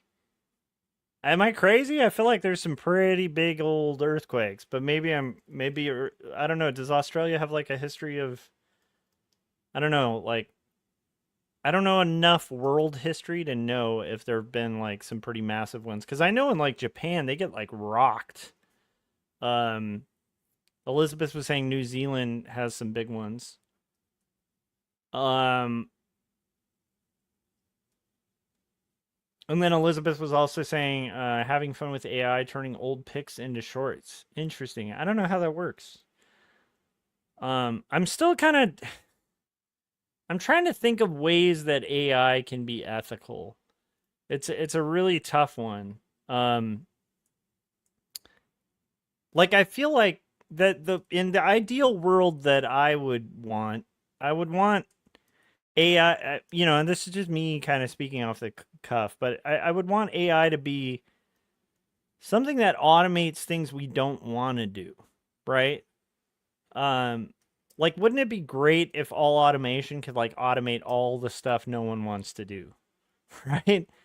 But I feel like automating art, like that's something like just thinking about it, like what is like a paint and sip, where people like pay money to like go sit in a room and just chill out and like paint, even though like they haven't studied painting or anything like that, because there's something like therapeutic about like the act of like making something. And I think especially in this world where we're very consumptive, like we're if consumptive is a word, it's like there's so much value to like making. And I do feel like AI is like it's shortcutting a lot of things that I think are like not good to shortcut. But I don't know, I don't know the answer to that, because I feel like a lot of the things it's going to shortcut are things that, at least to my mind, seem really important. And maybe those are things that just make me like ancient and old. Maybe they aren't that important. I don't know. But like to me, I don't want to be the canary in the coal mine of any technological innovation. That's definitely something I don't want to be. So I don't think there's no application for AI. In fact, I think there's probably stuff we haven't really thought about that are like ethical uses of AI. Landon was saying, do you think there's anything good about AI? Well, I'll tell you this, like while I was working on my degree, I'm working on a new degree. Like it's a totally new thing. It's like a credential. And so I have a master's, and when I was going to school for my master's and stuff, AI did not exist, okay? Now here's the thing. I found out that AI can be like, I have classmates who would use AI to write papers, and I think that is horrible. I think it's terrible, because you're robbing yourself of an education. Like the whole point of writing an essay and going through like a research paper or something isn't just to like get the end product. It's the process of researching it and learning it. And you're kind of shortcutting that and robbing yourself of that opportunity. And you're also putting yourself at a potential cost of like plagiarism, right? But I did have to write a lot of research papers last year, and one thing that I did use AI for that was very helpful was, I would say, I'm writing a paper on this topic. What are some references that I should look at? And, basically like ChatGPT would give me a list, and then I would go through that list and vet it, because half of the list was BS. Like if I had cited any of those citations, I probably would have gotten failed or something on those papers, because ChatGPT does make up like sources. So they'd be like this source, and the source didn't exist.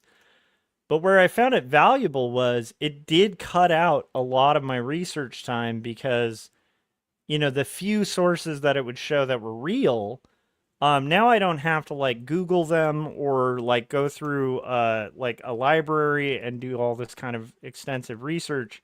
I can just cut directly to the source. And so that cut down some of my research time. So I think to me, I didn't feel unethical about that because I did actually read the things that it was saying to read. It just kind of bypassed it. So it kind of functioned almost like a, like a search engine. But I could see that being really dangerous because in the hands of somebody who had never written a paper before, who had to do citations and like research, I could see them just listing the citations and never checking out the thing. And so not only would they be robbing themselves of the learning from it that would be necessary to like write a coherent paper, but they're also robbing themselves of truth because half of their citations would be made up. So it's like they wouldn't even know that they're supporting their facts. And so I could see that same thing that I was finding really useful in the wrong hands being like real dangerous. Does that make sense?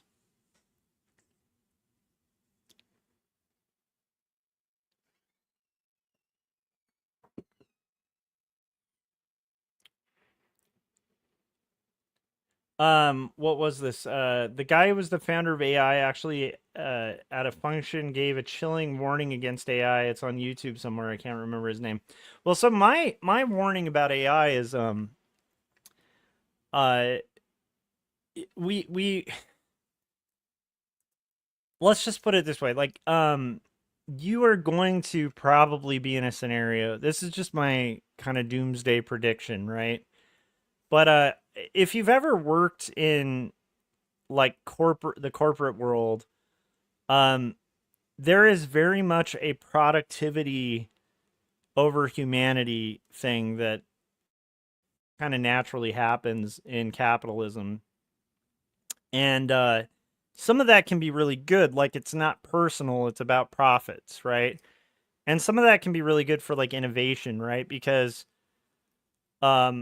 and I'm not justifying it because I'm going to get into the bad in a second, but some of it can be good for the sense of like innovating products because capitalism is very cutthroat and it's about like making the best things at the cheapest costs, right? And if you can't make it at the cheapest cost, in theory, like a free market is going to compete to make the thing at the cheapest cost, and they're going to try to make it better and cheaper.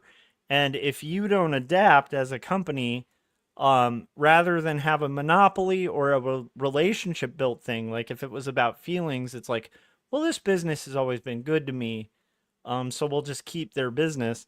It's like, no, in capitalism, it's like that whatever company is not doing things fastest and best and cheapest, it will eventually like become like a dinosaur and die out. And in theory, that's really great for things like innovations when it comes to like drugs, innovations when it comes to clothing, honestly, innovations when it comes to guitars. I mean, like there's great guitars. You can still get it. Like you're never gonna really match like a beautiful American-made guitar for like the quality, but the amount of great guitars you can get as like a beginner guitarist nowadays compared to, when I was a kid is unbelievable. Like you can get a guitar that's better than like an American Fender in the 80s was. And you can get it for like $100. It's just unbelievable. And not only that, you can get it like delivered to you tomorrow, So capitalism does some amazing things. It drives innovation, it drives costs down, and it makes the lives of people in I'm not a rich man, but I have air conditioning, I'm not a rich man, but I have like certain things, like I have a vehicle, right? And that vehicle's way cheaper than it would have been, earlier in the beginning of vehicles. And not only is it cheaper, it's safer. It's more efficient. It has air conditioning in it. It has all these amenities that are like these luxuries that like kings in like the 1800s would have dreamed of. And that's the beauty of capitalism, right? That's one of the byproducts, the good things about free markets is like the competitive nature, in theory, the non-monopolistic nature of it, where in theory it's about competition, and about profits, and in driving for the profit motive, in theory, it's going to help the bottom line of the worker, right? The problem is the same thing that makes capitalism good is also one of the things that makes it very inhumane and very much driven by, again, we don't care if this is going to cost people. We care that it makes products cheaper and faster and more efficient. It's like that, Radiohead song where it starts better, happier, more productive. Like, it's like this weird dystopian world where people really don't matter. And so if it's cost cutting and it's gonna save the bottom line, and let's say it's a public traded company, if it's gonna get the shareholders more revenue, then companies will go that route and the industry will go that route. And if there aren't things in place that are kind of uncapitalistic, like unions, which are looking out for the worker and for the people, and they're like kind of a collective watchdog. The more you lose those collective watchdogs, the more you end up in a scenario where, like humanity is lost, and then you have things like we had in like the 1800s, where you have child labor, and you have no weekends, and you have 18-hour shifts, and you have like wages that are so low that it's impossible to make a living. And you have things like shanty towns. Like if you look at early capital systems in the US, that were unregulated, you had things like, the train company owning a town, right? And then the town would kind of basically like own the grocery store. The company owned everything. It was company everything. So you would get off work and you wouldn't be paid enough to buy groceries at the local grocery store. So they would give you groceries and be like, but you have to work 18 hours next week to pay for these groceries. And before you know it, you have these like debtor prisons that like basically people in these shanty towns were in. And part of that was because, like, unfortunately, if you don't have worker collectives and collective democracies to check the balance of power of giant corporations or giant governments, you end up in a scenario where you end up with monopolies, and monopolies start kind of eating everything up and then creating these kind of systems, rigging prices so they don't naturally fall, and just overall kind of hurting people and not caring about labor standards or anything like that. Let's see here. Landon was talking about having AI kind of help generate creative ideas with stuff. Landon was saying, "Do I like capitalism?" I kind of do. Landon was talking about what is a good example of a worker collective democracy. I mean, a democracy, a healthy democracy. In my opinion, I believe in a mix. So I'm a very liberal guy, just theoretically. I'm not saying that's the only solution in the world. That's just where I lean politically. And so to me, in an ideal system, we'd have strong unions in the United States. Like, I really believe in unions. I think that unions overall are a benefit because they're a check to the raw power of capitalism. I don't think capitalism's always bad. I think capitalism's good, but I think there are areas, this is my own opinion, but I think there are areas where capitalism kind of collapses. And so those would be areas like fire departments, where you have, prior to the nationalization of fire departments, you'd have these competing fire departments that would literally start fires to profit out of putting them out, right? And it's like an industry like that where the profit motive kind of collapses. I think that's where you need socialized systems. But I think in most cases, the profit motive kind of works as long as it's kept in check by humans, right? Does that make sense? Because I feel like once it's not kept in check by humans, then you start going, well, I mean, it is profitable of working in a factory, so let's let them work in a factory. It's like you need a democratic system that's going to come in and be like, look, I know that's a more profitable thing to have 5-year-olds working in a factory, but it's inhumane and it's not right. So we're going to regulate that. Like, you can't do that. Landon said, do you think socialized healthcare would be a good thing? Yes. I think that in general, the countries that have done that, it's been a huge benefit. That's my own opinion, right? Just my own opinion.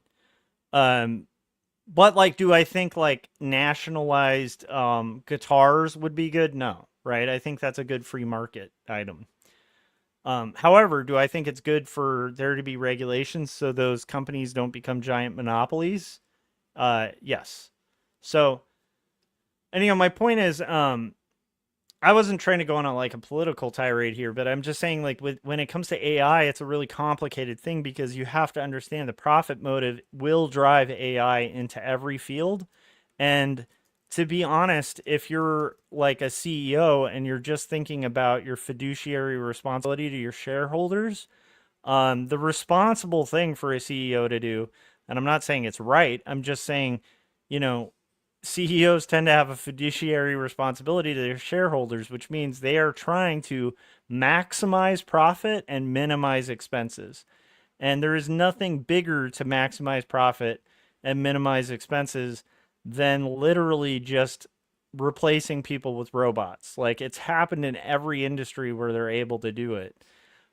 Even when I was working as an art director, manufacturing was still done by people because having robots do some of the manufacturing was more expensive than people. But if you had a big enough order, they would automate. It's just, why would they do that? Because it was cheaper, it was more efficient. There's a scale where it just doesn't make sense to have humans do a job. And Landon said, yeah, you got some good ideas, Josh. Nice. So like, to me, I think you just kind of have to see the writing on the wall when it comes to AI. Like, they will replace you. Like, I've worked as an art director. Yeah, I hate to say it, like the guys who run these businesses, like, they employed a lot of artists. They don't care about the artists. Like, if it cuts the bottom line, if it starts costing more to hire artists and they can have a robot do it, they're going to have a robot do it. And this is like a small business I worked for. So why would, it's just impossible to me to think that we're not seeing the writing on the wall here. And I'm not just talking about for art. I'm talking about for a lot of things. Like, and here's where it gets complicated. Like, there's industries, like with art, I don't personally feel like AI's gotten as good as people. I think it's pretty obvious when it's written by AI or it's drawn by AI. But the gap is closing, and there's other industries where it's like definitely going to replace people. Like, one of the ones that people never thought of was like surgery, right? By the way, I'm continuing to kind of work. Elizabeth is right. It's complicated.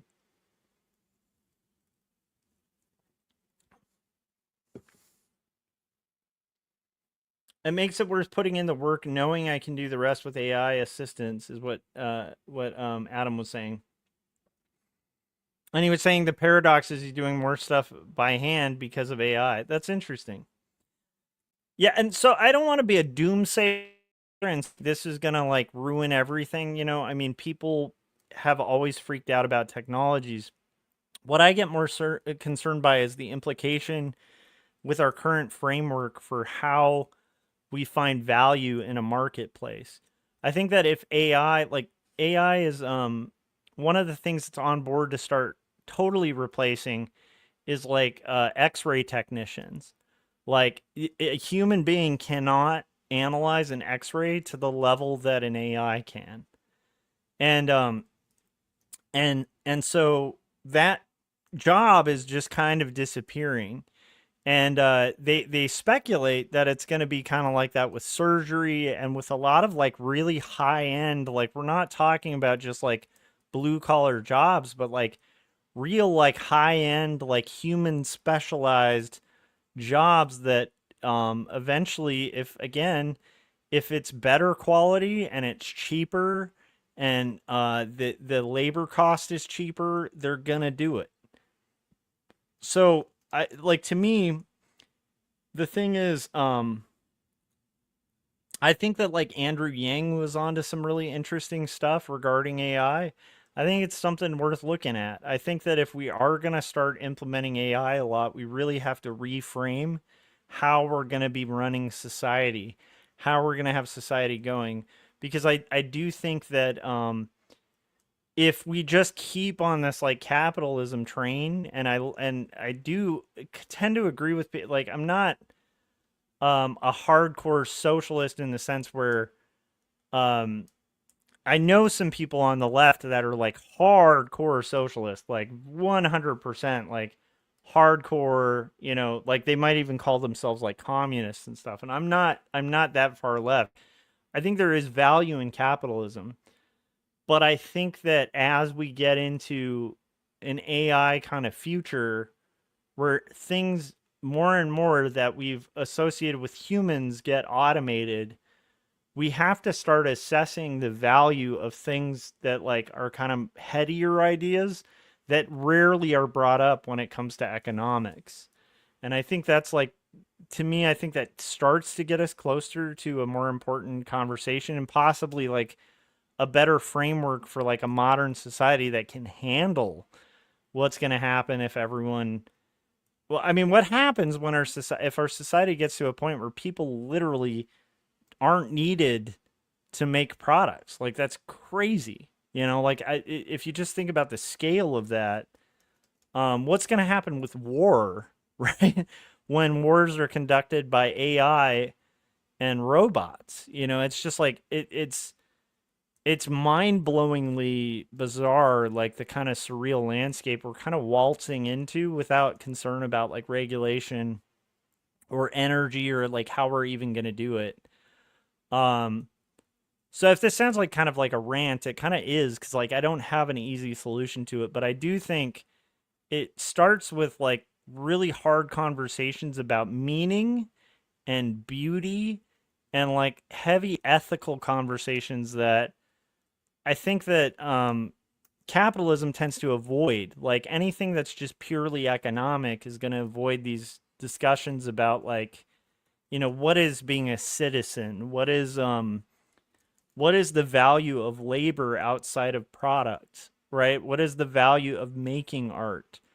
What is the value of making something beautiful when you could literally, you know, have a machine do it? What is the doing it?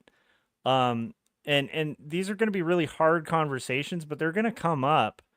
Because like I know I have friends in the film industry, you know, who like have gone from like having pretty comfortable careers to like, you know, like movies, kind of same thing. Like a lot of people really value artists, but still in film, like if you have somebody drawing a costume, and you can just have AI make it in 5 seconds and it costs nothing, you know, they're going to replace a lot of costume artists and storyboard artists with AI.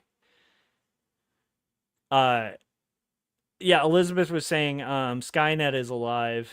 And then Adam was saying for art, humans still have taste and an eye for design, and that AI is not replacing anytime soon.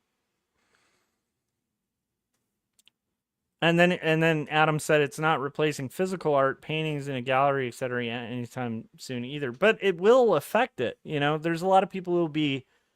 I'm imagining a lot of kind of like modern artists or something might start having AI do their art, and then they'll just kind of paint it like based on what AI made. But what is the value when we start having like an automation tell a story for us? You know. And is the audience smart enough to detect the difference? And my concern is I don't think they are.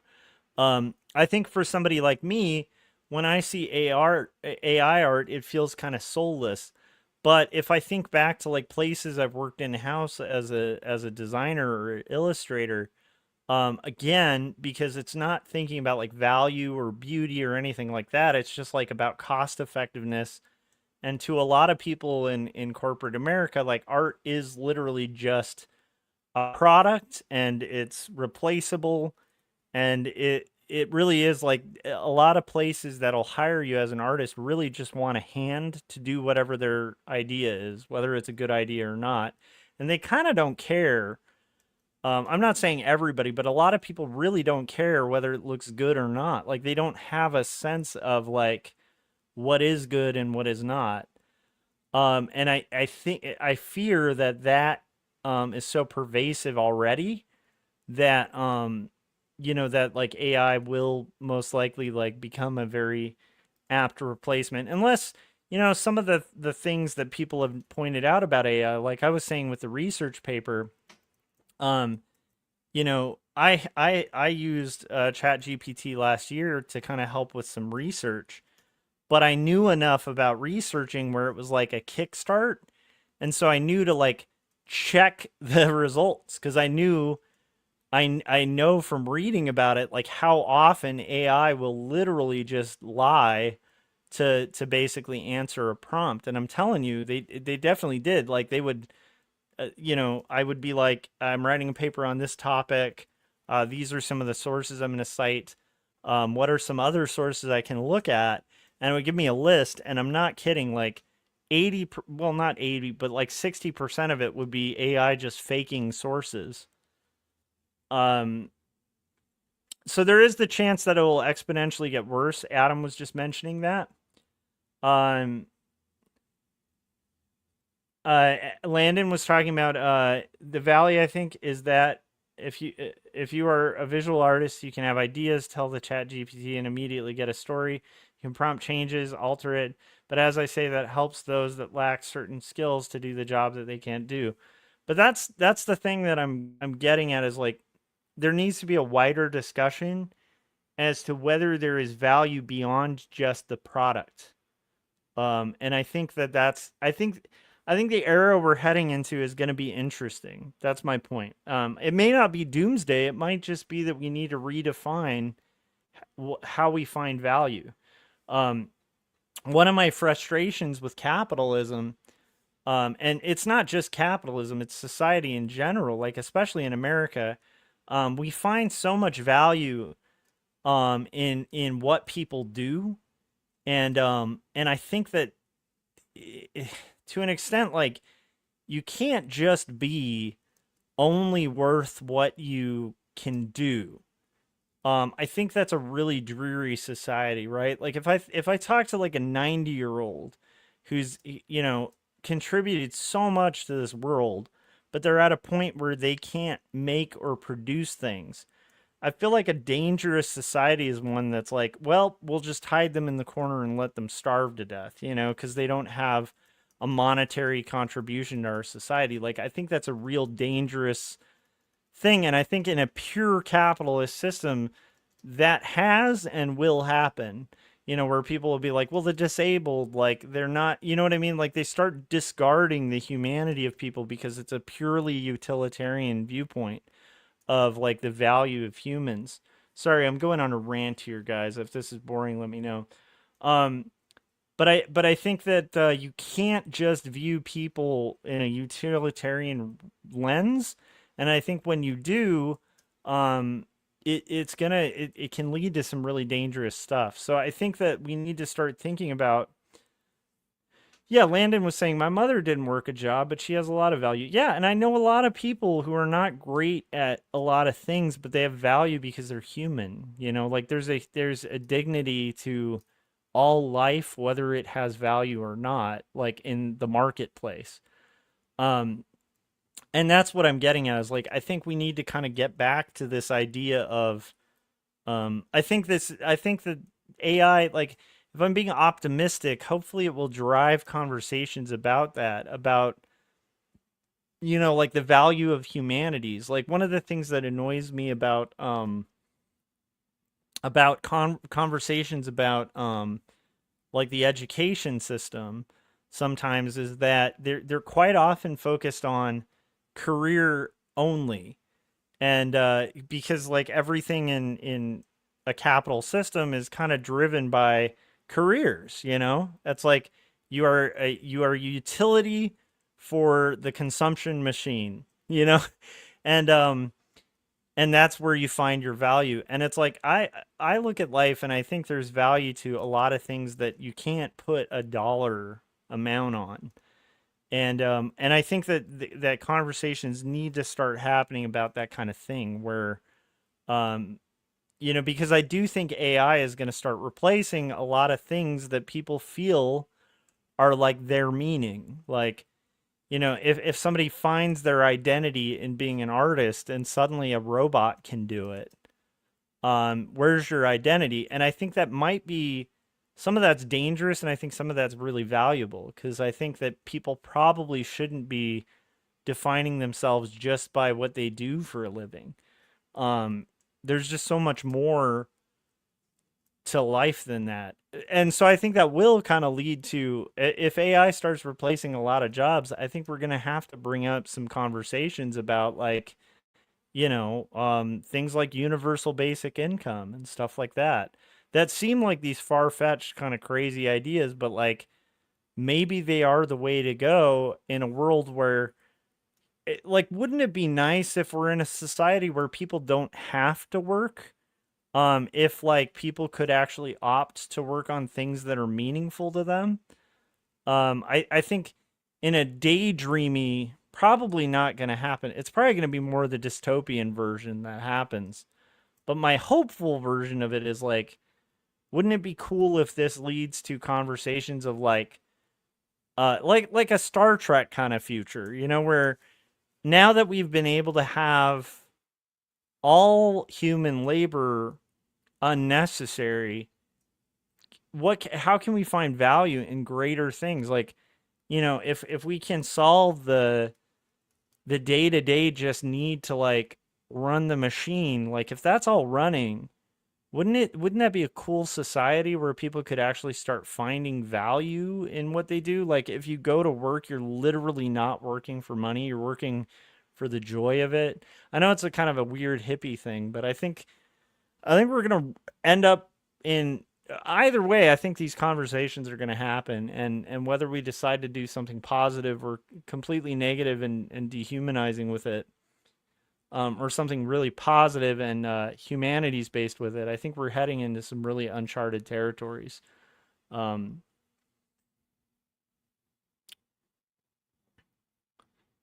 yeah, Dylan was talking about this week. There was a Reddit post that went viral where a human woman said yes to her AI boyfriend that proposed to her. Yeah, there's all sorts of ethical quandaries that are going to come out of AI.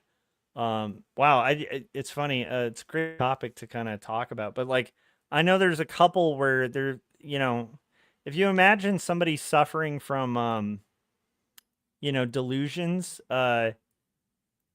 you know, or like really having, you know, like a you know, like a break from reality, and then having AI handed to somebody, you know, who might be kind of seeing things or hearing voices or something like that. Like that's a that's a dangerous thing. Like AI could be real dangerous for like um backing somebody's delusions. So on the topic you were talking about somebody saying yes to an AI proposing, it could get even darker, right? Where I mean, imagine who was that guy back in the day, the son of Sam or whatever, who thought his dog was telling him to like kill people or something. It imagine the son of Sam having access to AI, you know, and like, I mean, his delusions were already bad, but imagine if he had access to AI that would then validate everything that he's thinking he's hearing. Um, that's a scary area too. Just kind of like what will that do to people? Having access to like the ultimate validation machine. Um, Yeah, it's a really interesting thing, and it's a quandary we're gonna have to start thinking about. Like, if let's see, because I was talking to a friend who teaches at a college about this, but like, the college is really getting geared towards only basing its educational standards on the rate of job placement after the college. And I know for a lot of people, they'd be like, well, that's great because I got a college degree and I didn't get a job and I'm mad about it or something like that. Um, and you're right in the sense that, like, getting a college degree should be somewhat career oriented, but like, there's a reason like universities don't call all degrees or all college degree programs like career technical education. They're not career schools. Does that make sense? Like, there are career paths you can take at a school, like a nursing program. That's a career school. That's like a technical school. Or like an IT based school where you're learning how to code and stuff like that. But like, um, there was an idea a long time ago about just being a well-rounded citizen. Um, kind of being like somebody who knows history, who understands like a little bit of languages, who understands, some basic principles of philosophy and rationalization. Um, and that in itself having value regardless of career, because it just makes you a better human being. Like, to have like a well-rounded idea of things. And it has nothing to do with like that goes back to like the founding of our country's like idea of education, and even the idea of making education like something that would be part of like the social fabric and structure rather than just like a career technical kind of thing. Because like we want people in the workforce to be really well educated, but not only that, like you want to vote, for things, with people who kind of have a rough idea of like how things work or like how math works or a little bit of an idea of science. Like, these are important things for like people to have, just to have like a functional society. And a lot of that value has little to do with profit. Like, it just has to do with like weird abstract ideas like citizenship um like like a thought filled life. um and so like I think that it's just I think that the AI thing brings up a lot of these like important ideas of like the humanities. Like, there's a value to reading that goes outside of like making money. I think it would be really sad if people were like, you should read books because it's going to help you make money. Like, because like I mean, inevitably there's always that question, like people who just pursue money, right? I mean, there's a reason that, people love, Charles Dickens and stuff, and like stories that are about like, wealthy misers that thought wealth was everything. And then they find out, oh, family's important, like, or, charity, like all sorts of like things we don't think about that don't profit us directly, profit us in different ways. Because there's clearly more to life than just like, what's in your wallet. And that's, I think, I know it's like a rant, but my point is, I think is going to start replacing a lot of careers that we thought were very human and very irreplaceable, like very specific to people, Even writing, if you think about it, has always been one of those things that, um, people would be like, yeah, robots will be able to do all this stuff, but they'll never be able to do creative writing, And technically AI really isn't doing any creative thing. It's just pulling from a vast landscape of creative stuff that humans have made and then stealing it and kind of making this machine mixture of like vomit that sounds like it means something. Anyhow, that's a long rant. Adam said, another thing I think is very good about AI is it can help to execute a vision more accurately than without AI. Yeah, but I'm like, I think maybe there's something to the journey of executing a vision yourself, you know?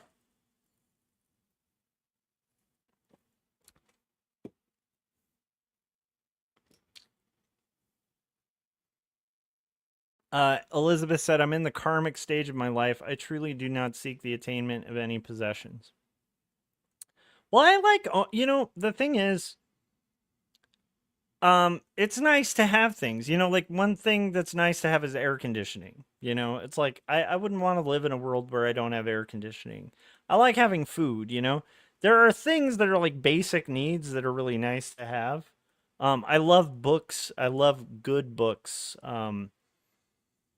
But it's like, I guess I'm just getting at like, you know, it's going to be interesting seeing the landscape and seeing if this goes to a complete dystopia where we're policed by robots that are driven by AI algorithms. Um, uh, and I do feel like that's not that far fetched because it's like, you know, I think there was a recent, what was the recent report that I think one of the governmental agencies, I'm blanking out on which one, this last year released a report, like it was supposed to be a study, and this like I think it's like the Department of Health and Human Services, which is they're supposed to be doing studies with actual labs and actual facts and stuff like that, and they released this report, and it had all these citations, and then a reporter looked at it and was like, wait a minute, the way that this is punctuated and the way these citations are written. And then they were like, there's something fishy here. It feels kind of a little AI. And then they looked at all the citations and they realized like most of them were made up. And then it became clear that like the head of the Department of Health and Human Services under this administration had literally just been like, I need to release a report on this thing, type it up to like Chat GPT. And then like that was supposed to be the authoritative paper that like every institution like is looking to for data when they're developing like, you know, medicines and looking at like factual things that are going to affect like our future. And it's like that's a scary dystopian reality where like, you know, a place where you should not be getting AI facts. Like you should be getting vetted, like cross-checked, like, you know, peer-reviewed, scrutinized data. You're getting like data that's just plugged out by that. It's scary. Elizabeth said it was lovely to chat and watch your wonderful art. I do have to dip. I have a visitor coming. Stay safe, everyone. Have fun with your visitor, Elizabeth. Thanks for stopping by.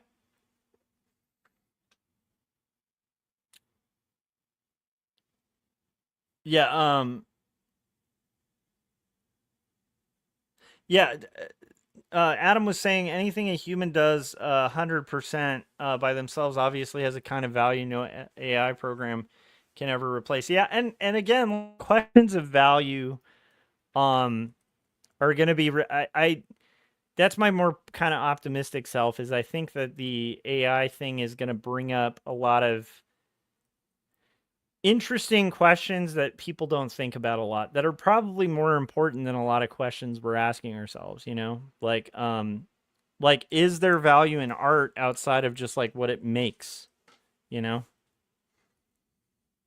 Cuz I think there is, but I think we have a big society that's like, well, if people will pay for it, it has value. And it's like, well, I don't think payment is the only value. But also, I'm kind of like a weird artist, so what do I know, you know? Speaking of, I'm taking 20 hours to, you know, render something that I probably could just type into Chat GPT, hey, just render this thing, you know? So who knows? Maybe I'm the fool in this scenario. But I will say, like, one thing I'm going to have when I finish this book that a lot of people aren't is I drew every single panel in this book. I shaded every single panel in this book. I colored every single panel in this book. You know, the writer for the book wrote every single word in the book. There is some, I don't know. It's like maybe it won't make as much money as somebody who just pumped in an AI prompt, but I think there's some value to that.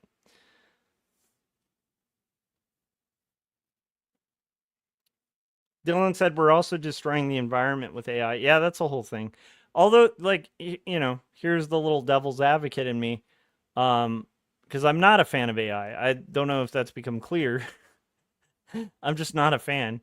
But the devil's advocate to that, the only thing that could possibly drive in a good way is like, I do know there's like a crazy drive for supercomputers to start creating chips that have better self-cooling systems.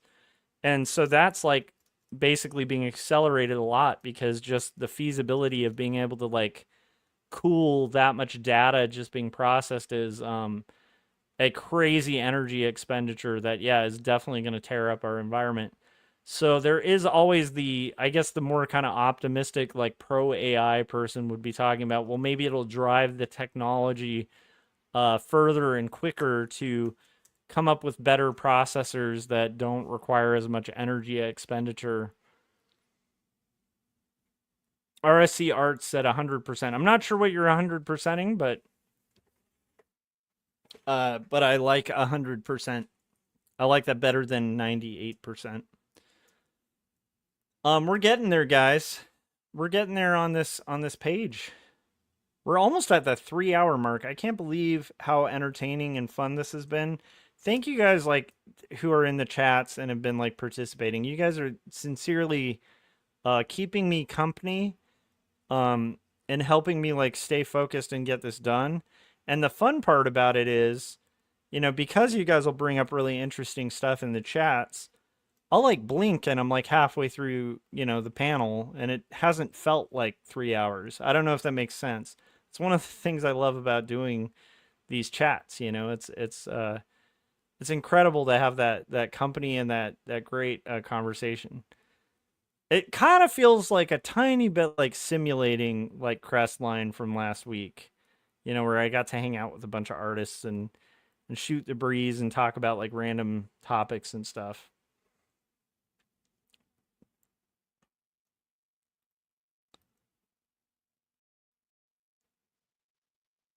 But it's like, okay, so then I kind of wonder if I'm a hypocrite, right? Because, like I said, I'm a really big fan of like Firefly guitars, right? And Firefly guitars are these.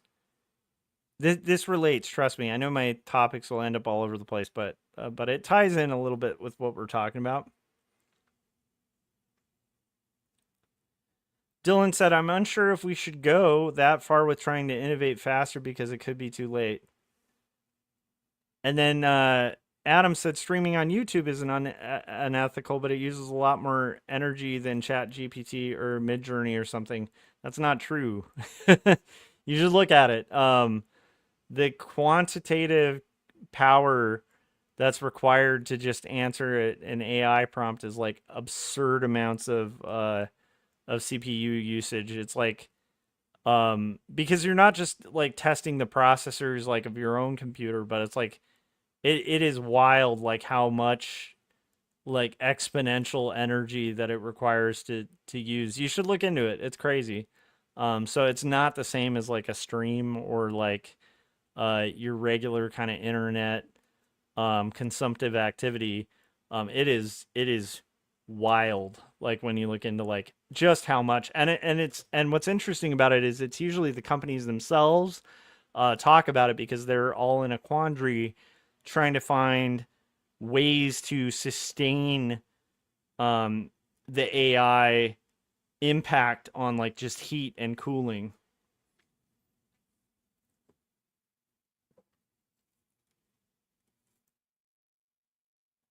Landon said there's an old saying, the best things in life are free. Are we finishing that saying? Like the Beatles?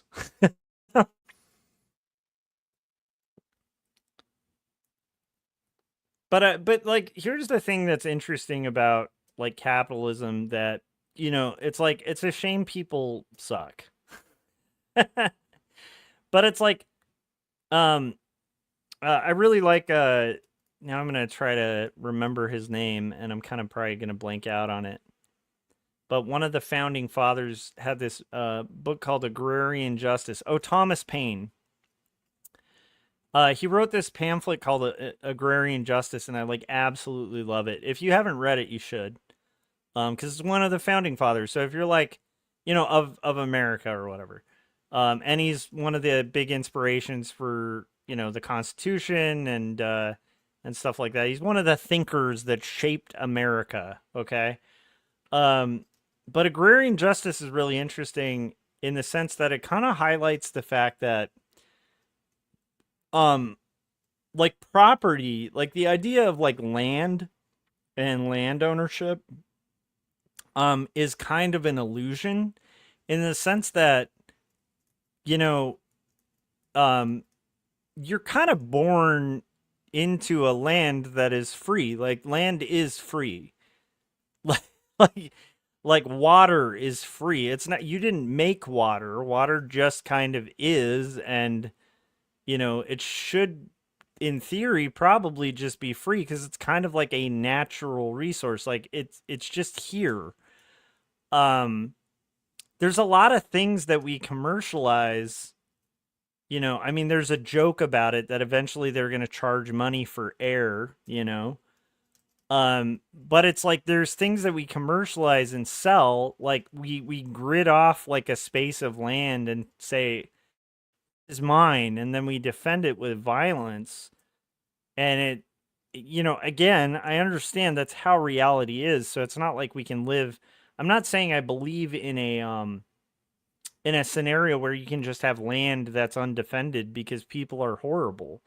But I'm just saying, like, in theory, everything we're making is from resources we didn't make. Like, we didn't make rocks. We didn't make, the stone and the dirt under our feet. Like, everything we make is kind of, it's all derived from something that was here.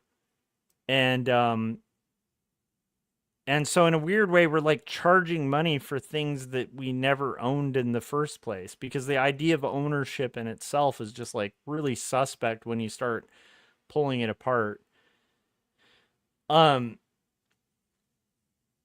Landon said, I wouldn't call myself a pro AI necessarily. I just see it as a double-sided coin. I tend to be very against it, but I'm not saying that. I think that there are probably uses for AI that haven't been thought of that might be perfectly ethical and good. I think the abuse of AI is inevitable. And when I say inevitable, I'm not saying good or like we should just accept it. I just think that, unfortunately, the realities of the scenario are like any technology that's being developed will be used for war. That's just like anytime there's a big innovation. I remember, like 10 years or so ago, I think it was a little over 10 years ago, when everybody was really excited about drones. And they're like, cool, I can get like a cheap drone and get footage and stuff. It's like, I remember even then feeling really trepidatious about it, because I'm like, well, I mean, like, of course they're going to use this in war. Like any technology that we derive, we find a way to make that technology like kill other people. It's kind of horrible. But anyhow, so like the thing that I'm getting at is like it's kind of it's potentially a very dangerous area. Anything we're developing, any technology we develop, but at the end of the day, like the ideas of currency and land ownership and ownership in itself, the inability for people to like just cohabit and share. I don't tend to believe in philosophies that advocate just naivety. Like, although I'd love to believe in a scenario of like an anarchist commune or something, because it's like I've just seen too many people. There's always that one guy at a party who basically ruins it, right? Like everybody will be, the way it would work in, like, in my opinion, in like a ANCAP kind of society where everybody just kind of lives and lives off the land and stuff.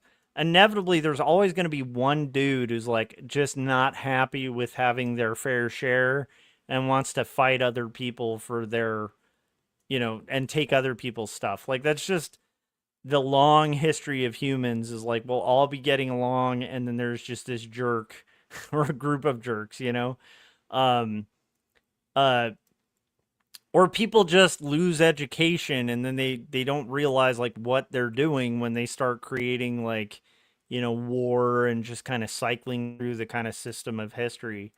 But I do think AI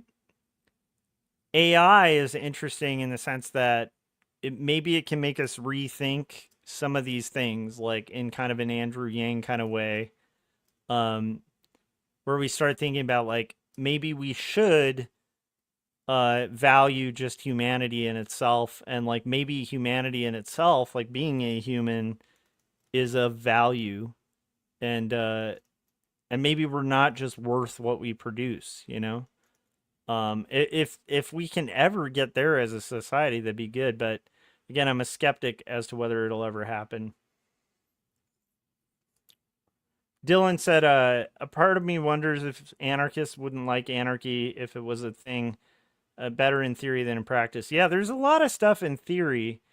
I mean, I remember back in the day, I read a lot of, like Lenin and Marx and stuff, and I was like, it was like I read it after, being really familiar with some of the history of just the world. And I remember when I read it, I was like, had I read this around the time that this was new, I might have been all about it. But just seeing it in practice and how it played out in history, it's like I just cannot back that philosophy, because I just have seen what people do with a philosophy that sounds really good on paper, but it doesn't quite play out the way it sounds ever, and so that's where I do kind of tend to think like a lot of the time the best systems aren't always going to be the systems that that look great on paper. They're the systems that, even if they look bad, they work better than a lot of the systems that look beautiful but would never work, I don't know if that makes sense. Anyhow, this is a long rant about, stuff, but and Dylan said, I don't want anarchy, I have anxiety. Yeah, and I like, my problem is I think there is a lot of good innately in people, but I think at the end of the day there's a darkness in a lot of people too. And I think without parameters, the beasts of our nature come out. So I tend to like Lord of the Flies, like the book Lord of the Flies. I know it's like a fiction book, but I find that book to be believable. And I think there's a lot of people who might read that and maybe they're more optimistic about people than I am, and would read Lord of the Flies and be like, this is really unrealistic. To me, I think even your philosophy might be shaped by how you take Lord of the Flies, like the book Lord of the Flies. If you've read Lord of the Flies and you go, that's kind of, I can kind of buy that. Like, I could see that happening. I could believe it. I think if you read that and thought that, then you're probably more prone to skepticism when it comes to kind of idealistic living kind of descriptions of like perfect governments or perfect people. But I do think it's sad that we can't. I think it's good that we're in a society now that has systems, at least in my country, for for the poor, or for the elderly, or for the disabled and stuff like that. Like, these are social systems for people who would fall through the cracks in a society that's just based on monetary contributions. I worry about a world where that and everything just becomes about money and how much money you generate. And when human worth is just based on how much money somebody generates, I think we're in a really dark world indeed. Dylan said, I don't really believe in utopias. I don't think we're going to see utopias in this life. Let me put it that way,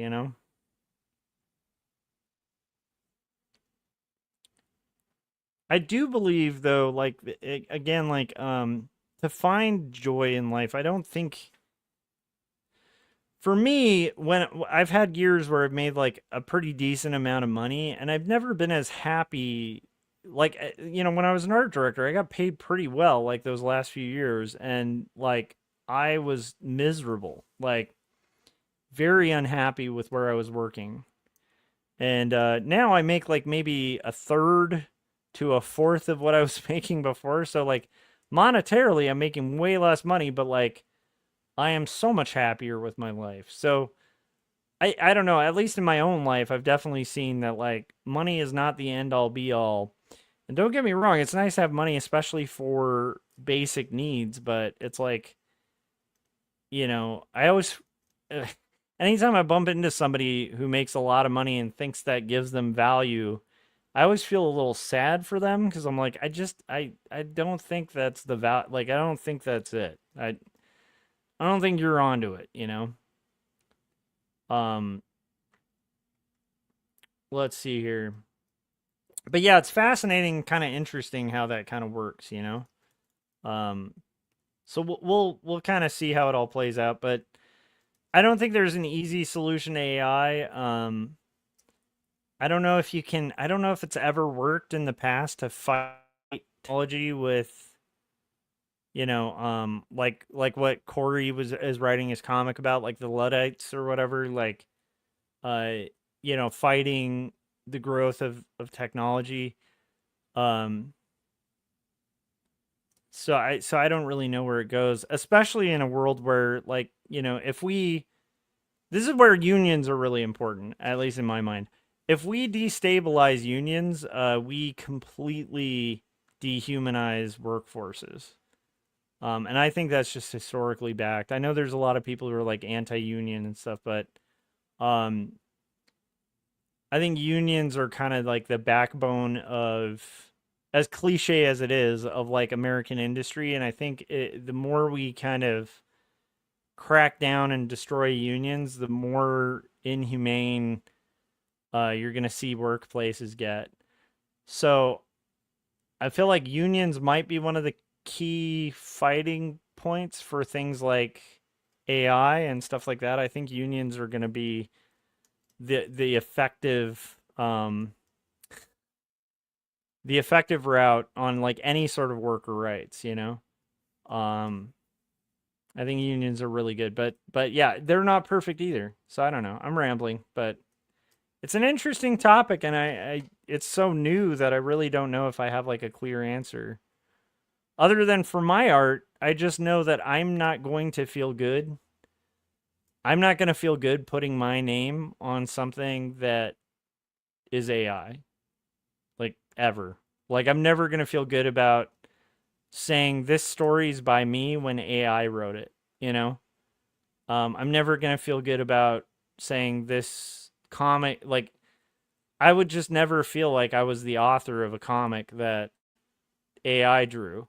And then even if I did, I'd be like, well, what's so special about it? Because, like, anyone who wanted to type the same prompt could have made the same thing, I don't know. It's just, for me, it doesn't work, but to each their own. It's going to be interesting seeing how people do it, and then also seeing how the law deals with it. Because, like, a lot of the plagiarism stuff is going to be really interesting to see play out. Because, like, AI does plagiarize like a madman. And so what happens when we start having a lot of published work that's written by other people, but it's literally just straight plagiarizing other people's work, It's going to be an interesting world. Shading layer. All right. I have 2 panels left, guys. I appreciate you listening to me vent and ramble about AI. It's fun to think about. I will tell you though, like, weirdly enough, like, I know a lot of people obsess about it. I don't think about it as much as I think a lot of artists think about it. Because I'm kind of at a point as an artist where I'm like, well, I'm going to do my thing, and then we'll just kind of see how that plays out. Corey said, hey, you're streaming. That's right. And we were talking AI, which I'm surprised it took you so long to get here, Corey. I was going on a whole rant about the power of unions and the value of work outside of just money and all sorts of Corey Kerr ready topics. And I feel like the Corey signal didn't quite light up until now. Guys, we're at the 3-hour mark. I'm going to play a trailer, and then we are going to finish this page. I don't know if you can see these, but there are these last 2 panels right here. And we need to finish shading them. Corey said it sounds exhausting. It is an exhausting topic, and I don't know if the answers are ever good. Okay, I'm going to put on... let's put on the trailer. But I was also talking about Crestline and how enjoyable that was. It was very enjoyable hanging out with you, buddy. I'm going to put on the trailer for Wordzoid for Jim Lujan, and I'll be right back. Well, Peter, since I'm such a big music fan, I'm going to have to go with Karen Carpenter. Oh, Stu, I'm sorry. That's the incorrect answer. Trish, what you got for us? I'm gonna go with Kim Gordon. All right, let's check that answer. Kim Gordon. Do we have a Kim Gordon? Yes, and that means you're our new Wordzoid champion, Trish. Dale, tell Trish what she's won. Trish, you've won a copy of 2 stories, a memoir of faith and mental illness. Handwritten, hand-drawn, and handed to you by artist and writer Joshua Kemble. But wait, that's not all. You've also won a copy of Jacob's Apartment, the story of a doomed romance. What happens when you take Eternal Sunshine of the Spotless Mind and put it in a blender with Ghost World? You get Jacob's Apartment, written and illustrated by Joshua Kemble. Trish, thank you for playing Wordzoid. All right, great job, Trish. I was told I was gonna get a lifetime supply of paper towels. All right, guys. We are gonna shade the rest of these panels. I got some good news during the break. My friend Robbie, who does all my mastering for like my solo stuff, and he also helps us record No Saboteurs. He just sent me the master for song number 3 for my next solo thing. So I'm excited because that means after I stream, I can kind of check that out, which is pretty exciting. I was kind of worried because it had been a while. And I'll send him songs and stuff. And, you know, this guy, Robbie, he's like one of the best people on the planet. But he's part of why I should mention this. His name's Robbie Coleman. And he does a, I'm trying to remember what he calls his studio. It's called like Driftwood Studios or something. But he's one of the reasons that I've been doing so much solo music because he's so encouraging. Like, I remember when I was first, my hair's looking crazy, but that's okay.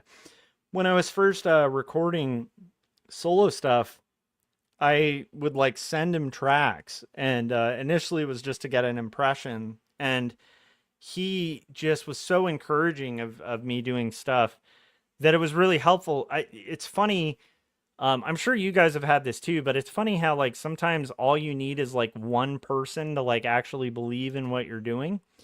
And he's definitely one of those guys. Like he's so encouraging of everything I do musically and like kind of like a cheerleader for it, but not like a blind cheerleader. Like he'll give, you know, valuable feedback on how to improve it and stuff, but like is kind of cheering me on throughout it, that it's been kind of like one of my driving reasons for continuing to do the music. Cause it's not like a ton of people are listening to my music, but I'm like, I want to make something that like, you know, he enjoys mixing because it's one of his hobbies is like, you know, he likes mixing my stuff and like mastering albums and stuff. And he's a great musician on his own.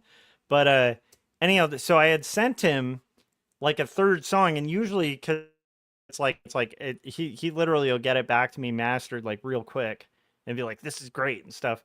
And the last one I sent to him, I tried something a little different with the music, and then I hadn't heard back from him for like 2 weeks.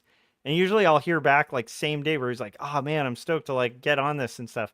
And I was like, did I just ruin a good thing? Like, did I finally make, because I try some weird stuff on my solo stuff. So I was like, in the back of my head, I was like, maybe I made something that like is just so bad, like he's never gonna like work with me again. Like it's such a bad song. Um, anyhow, so that was in the back of my head, but I was like, like I'm probably wrong and stuff. Anyhow, he finally got back to me today and was like, sorry it took so long. And I'm like, no, like it's not a problem. I was worried I had made a song so bad.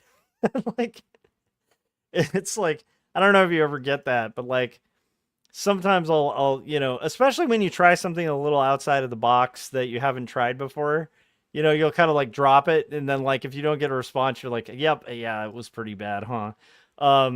So it's nice that it wasn't that, but it's just funny that in my head, that whole story was going where I was like, oh man, I just ruined a really good thing. Like I shouldn't have tried a new thing. Um, it is funny. I don't know, like that happens a lot in my brain sometimes. Especially on the solo stuff. Like the funny thing is the No Saboteurs stuff, because Josh and I are building it together. It's like I'm really confident in that music when we put it out, because I'm like, yeah, this is like good, period. Like it's really good. I know it's good. We vetted it. We've worked with a lot of people on it and stuff. But when it's my own solo stuff, it's like quite a lot of it is me in my own head, like making this stuff. And then Robbie's like the only other guy who really hears it or sees it, unless I play little sneak peeks on, the on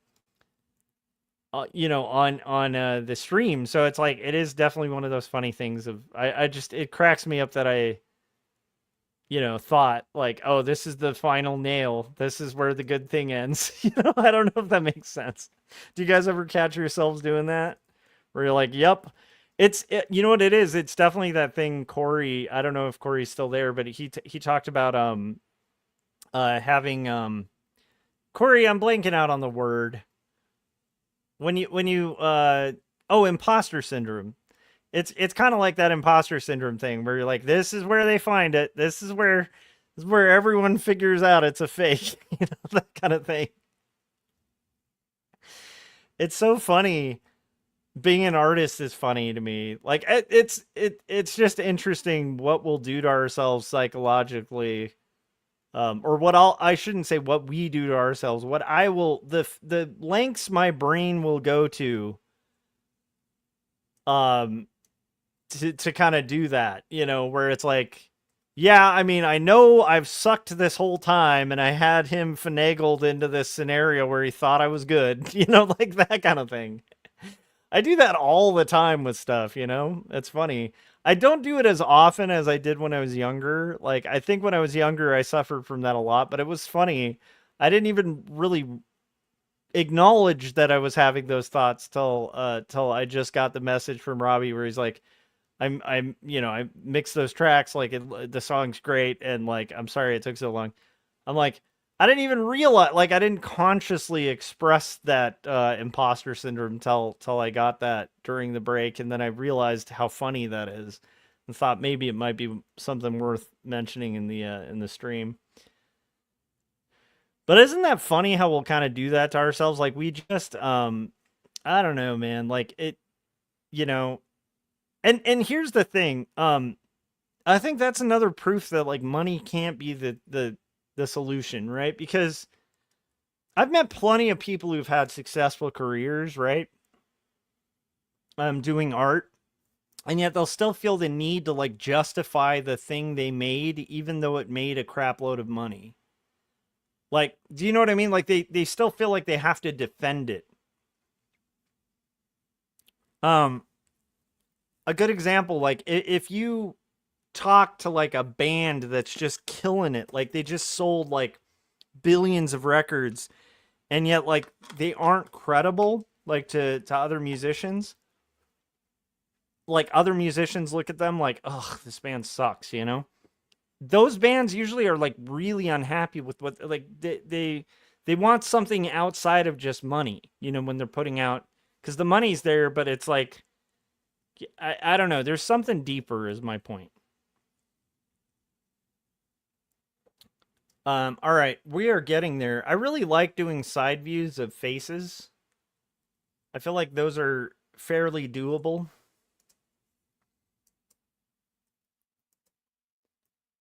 But yeah, now I'm really excited because that's a good reward. I mentioned this during Crestline. So when we were at Crestline, right? All of us are working and stuff, but there's like snacks out and a lot of drinks out and stuff like that. Um, and so and a lot of socialization and stuff going on. Like people are talking, hanging out, but we're all working on art. So when I was at Crestline, I was doing this thing, and it's like one of those moments where almost forgot I was like in a room with other people who do this same kind of crazy thing. Like they make animations or graphic novels or comics. But so I'd be like midway through a panel and I'd be like, okay, I'm going to go socialize with this person and maybe have a snack after I finish this panel. And I would like set that goal. And then I started explaining myself, like setting that goal. And I caught myself like, well, I mean, I think it was like, it might have been Scott Lost or something. It was like, yeah, dude, we all do that. But I was like, because I'm used to hanging out with people who aren't doing that. Like where they aren't going, if you reach this milestone, you can eat. Or if you reach this milestone, you're allowed to take a 5-minute break and like watch a YouTube clip. Or in this case, like today, now when I reach the milestone of finishing this panel and the next panel, I'm going to allow myself to listen to the mastered version of song number 3. But it's like keeping it was interesting to me that like all these creatives that I really respect that we were on this trip with all do a similar thing of like that self goal thing. Because I do think that's something that's common with people who make their own stuff. There's got to be a degree of self-discipline involved, because I think otherwise things just don't get done. So, and I think that's kind of a trick with self-discipline. Like if you've gotten familiar with like doing self-discipline, it's a system of like rewards, like carrots and sticks, except you're your own art director or boss, and so you're for the carrots and the sticks,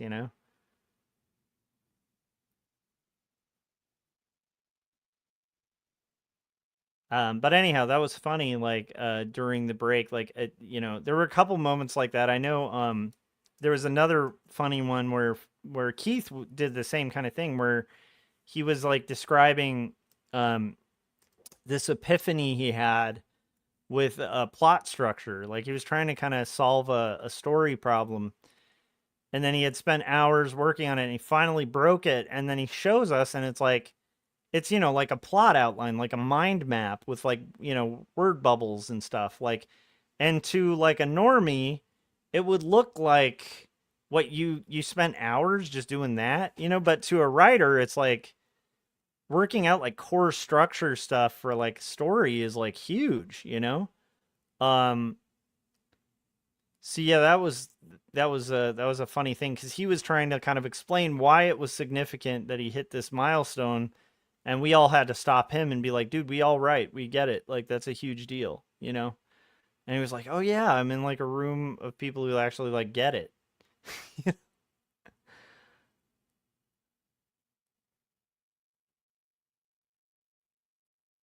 So here's a question I have, like, in regards to ChatGPT. And this is for people who like use it for like writing or something. Or use it for art. How do you know when ChatGPT is like writing you a story from your prompts, that it's not just filtering something, it's giving somebody across in a different state that had a similar idea? Like, how do you know it's not just plagiarizing like itself, Like, I always wonder about that with ChatGPT. I personally wonder about that. Like, how would you know that it's a unique story just for you? That you're prompting with it.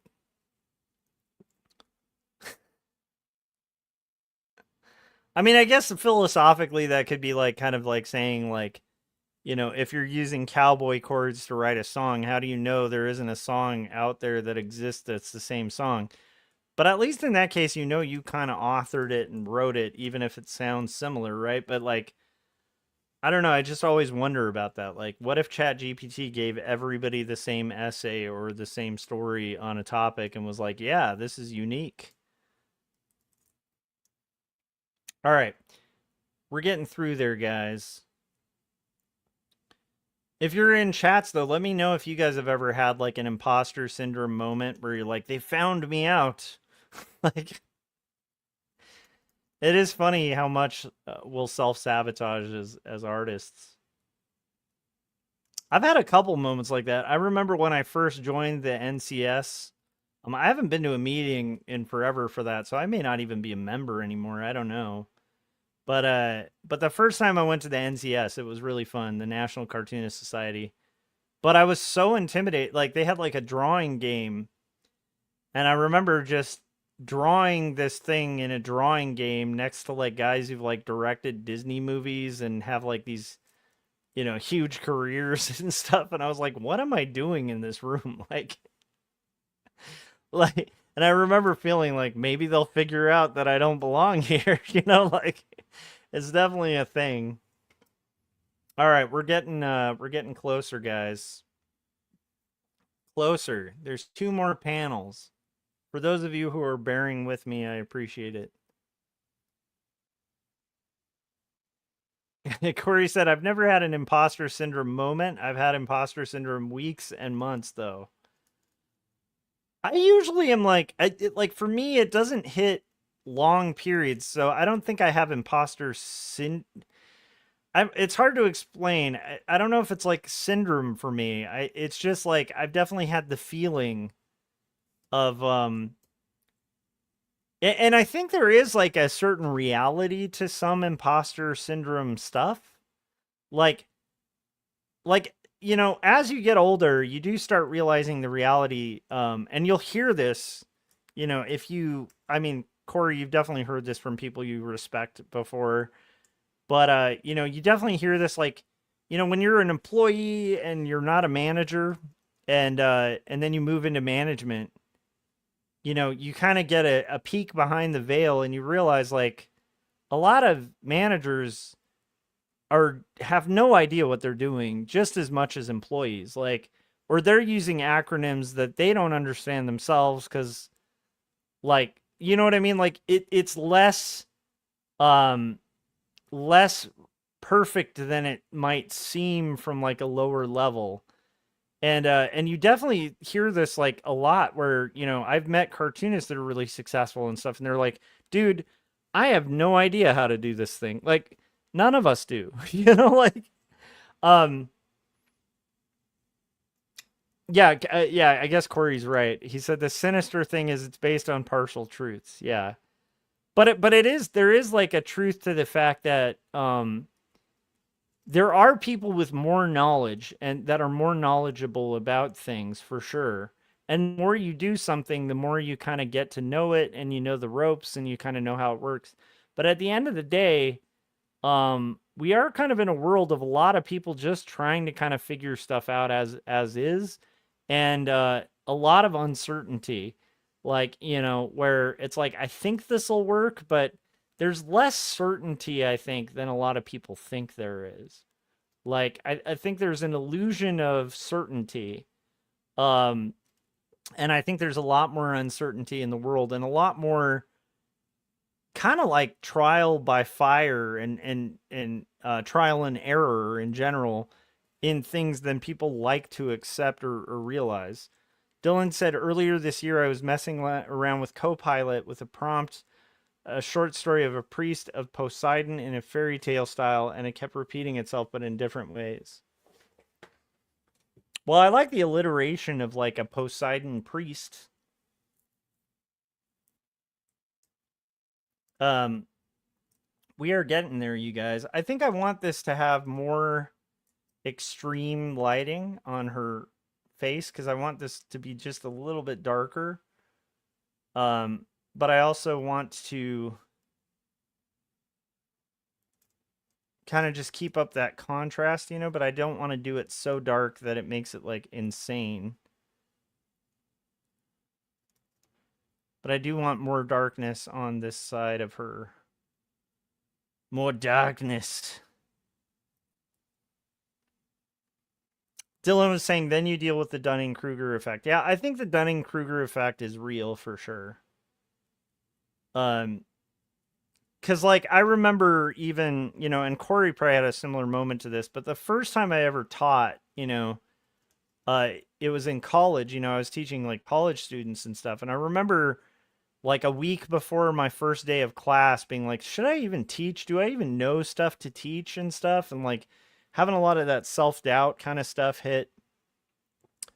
And then getting in the classroom, and then I remember it was like within 5 minutes of being in the classroom, a student asked a question that I just without a doubt like knew the answer to.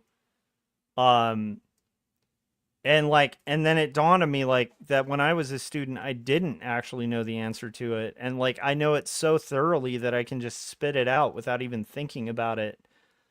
That I realized like, oh yeah, I guess I do have some stuff to teach, but like, it is funny because it's like, because of the Dunning-Kruger thing, I was like, well, what am I going to teach these people? Because I'm living with what I do daily all the time. So you don't quite see the gains.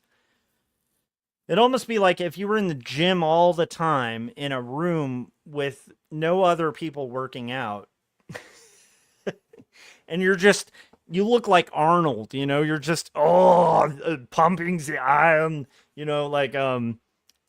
like Arnold in the Pumping Iron documentary where you're like, oh, working out is amazing. I love the feeling.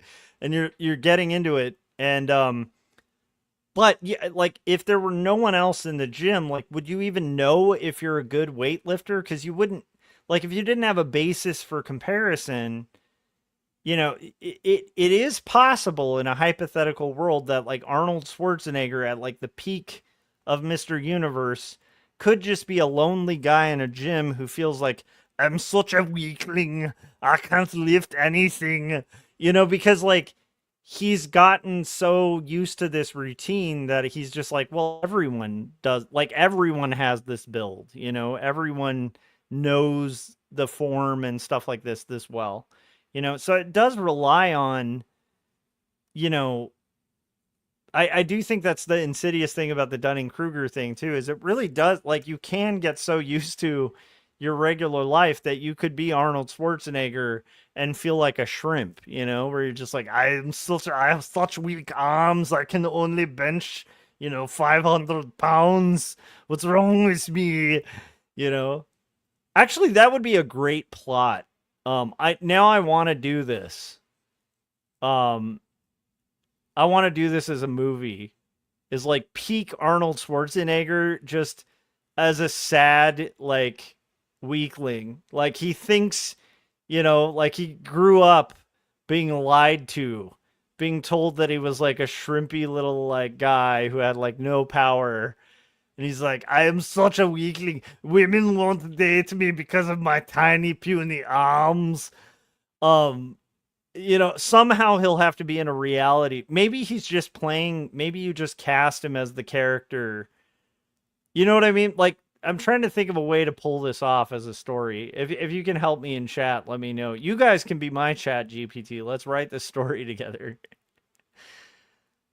But I think maybe it's just that you cast Arnold as like the shrimpy kid, but like you don't do any CG to make him look shrimpy, but you cast like vintage Arnold like at his peak as like the loser in high school, where like people are like, like teasing him for being shrimpy and stuff, and he's like, if only I could lift the weights, I would have friends. Like, it's gotta happen. I don't know. I'm sorry. I'm just looking for excuses to try my Earl Arnold impression, which I'm not good at all. I feel like there's probably not anyone on the planet who can't do an Arnold. Like, I'm not an impressions guy, but I would really be suspicious of somebody, at least somebody who lives in California, saying they can't do an Arnold Schwarzenegger impression. I'd be like, really? I mean, really? Dylan said, I've broken up with 2 friends within the last 2 years, and now I'm feeling like an imposter, and I'm probably forming anxious attachment styles.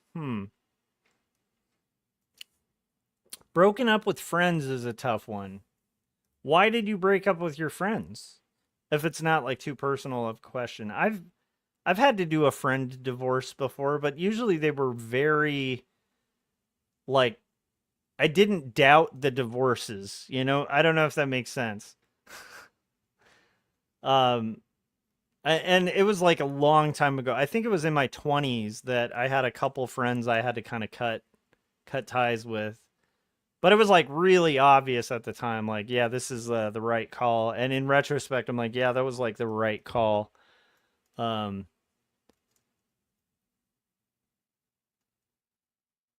I feel like as you get older too, like your friendships, this is gonna sound all old manny, but I do feel like as I get older, friendships have a lot of value. Like the friendships that I have now, I'm kind of at that age where there's not a lot of trite friendships. I don't have a lot of friends that are just kind of like people I don't know if I care about or like I just hang out with. It's like now the friends that I have are like most of my friends nowadays are like true blue, and there've been plenty of like crazy hectic life things to kind of reveal that.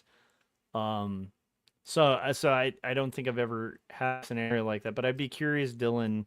You don't have to get like too heavy into it, but I'd be curious, what the specific scenarios were, because I'm guessing maybe it's not a Dunning-Kruger thing, because generally, if you kind of have to go there with a friend, yeah, usually it's going to be something severely wrong with you or severely wrong with them,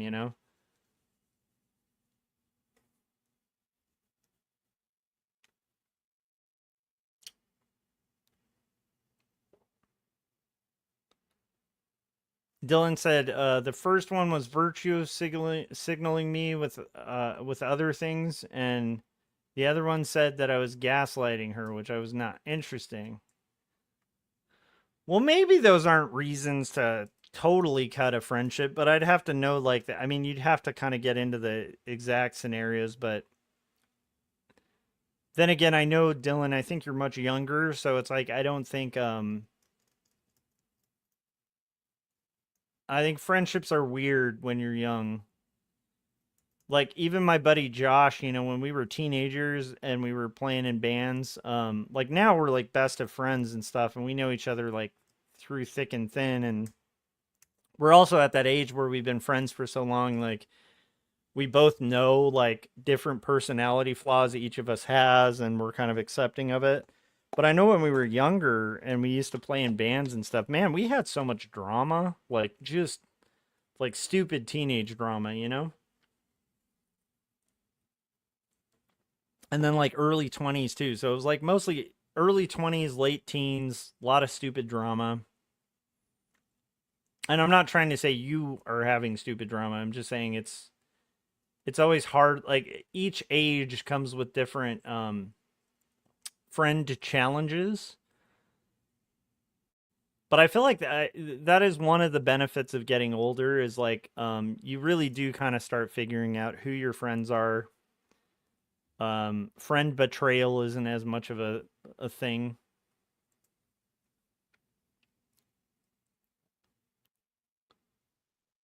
Yeah, Dylan was saying, yeah, there's more to it. It would be too much to type. Yeah, definitely don't. But I'm sorry that you went through that. That can always be tough. When I think about like a friend, I'm trying to think if that's the right stage, but it is kind of like divorcing a friend. I had a buddy when I was in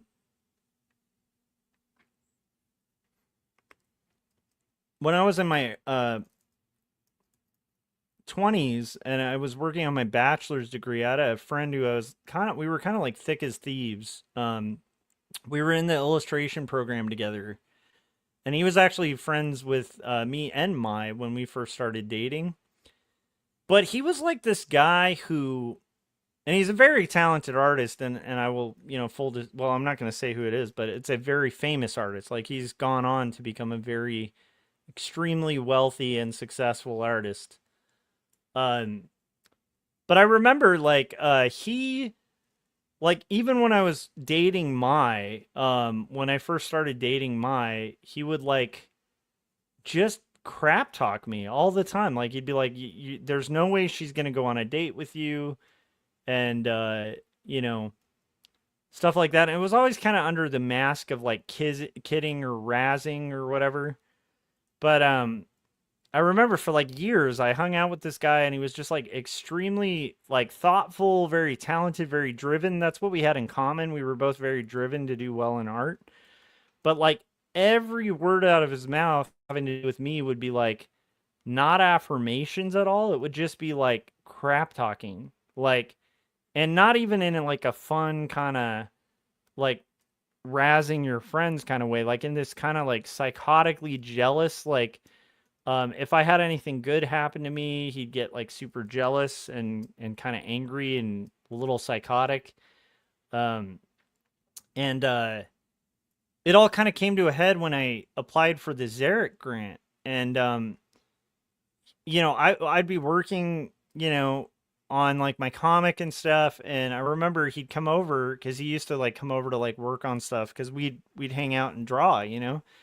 But I remember he gave me a really hard time about my comic and was basically saying there's no way, no shot you're ever going to get the Zarek grant and stuff like that. And he'd even like come by and be like, you know, you shouldn't even stay home. Like you're never going to get the Zarek grant and stuff like that. So finally I just cut ties with him and ended up getting the Zarek grant and just kind of creating more distance with him. It wasn't like a straight up like friend divorce, but it was like I had a conversation with him where it was like, hey, I gotta like hang out with people who like don't make me feel like crap every time I hang out with them. Because at the time it was just like it was starting to like tear me down. Like it wasn't what I needed at that point in my life. It was like another voice saying I sucked, you know? And so anyhow, like that, I think back on it, and I'm like, it's good I cut ties with that guy because like he was like toxic, like crazy toxic. And I've since learned that like he was like that with a lot of people, and a lot of people cut ties because it was just like you can't constantly be around like negativity, like even if it's brilliant negativity. Like he was an amazing artist and a really deep thinker and stuff, but it's like it just was a little much to be around after a while, you know? And I remember, like, yeah, it was like, that's one that I think back on and I'm not like regretful of. I'm just like, yeah, that guy was like dragging me down, you know, and I'm glad he has like a career and I wish the best for him and stuff, but it's like, I am so glad I have no contact with that dude. Like none, no, like I don't have times where I'm like, oh, wow, you know, no, it's like, he was just like really weird, possessive, and toxic, you know, and like I feel like that actually was a really good growing up moment because I was like, we have a ton in common with like interests and all that kind of stuff, but like I just cannot be a person like that. Like I just can't do that to people. Like I like to affirm people, and it's like I'll tease people all the time. Like, you know, you can, you know, you can talk to anybody who was at the Crest Lane retreat. Like we kid each other all the time, but it's like that's actually one of the things I was talking about with those guys.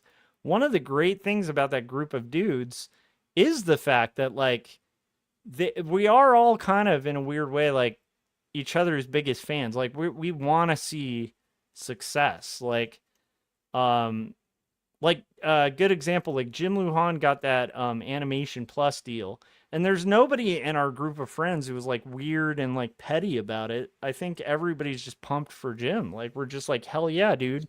And I hope the next deal, you know what I mean? Like we want to see everybody rise and do well. And that friend was like not a friend, like he wasn't a good dude in that sense. Like he didn't want to see people rise. He kind of wanted to see people fail. And so anyhow, I haven't thought about that guy in years. It's just Dylan, you had kind of mentioned that. And yeah, so I think you can kind of end up around, like, I think sometimes the word toxic people and stuff can be overused word, but I think sometimes it's definitely a truth that like sometimes you can find yourself like in a room with people who are not people you want to be around. I'm kind of thankful that a lot of that kind of sorts itself out as you get older, you know. Dylan said I have an affirming kink. Not a kink. I just think generally like good friends are always going to be I think good friends support each other, as cheesy as it is. Like good friends support each other and want to see their friends succeed. I also think like, man, I will say I've seen a lot of really good artists just get eaten alive with envy. I think that's a really bad trait. I think it's good to get like mildly jealous of other artists. Like I do think it's healthy as an artist to like look at artists that are way further than you and be like, I gotta get there, and in a competitive way, kind of think to yourself, yeah, I can get there, you know, or be like, man, I'm jealous of like the way that works. But I think envy in itself can be it can be a killer. Because I've known people who were like really talented, like musicians or artists, and then they end up in that like weird envy train of like they just can't get past like other people succeeding. And they end up in this weird trail of like bitterness and like almost like excuses and stuff. It's really weird, but it definitely becomes like really apparent as you get older. You can kind of see people like go down that path and like end up real just like not better for it. I don't know if that makes sense, but that's what that kind of reminds me of, because I'm like, I feel like that's the thing I kind of had to when I was younger, like start clearing out of my life, was like not that I need people who are always gonna yes end or agree with everything I'm doing, but you shouldn't have to you probably shouldn't hang out with people who make you feel like crap every time you hang out. Luckily I don't really have friends that do that.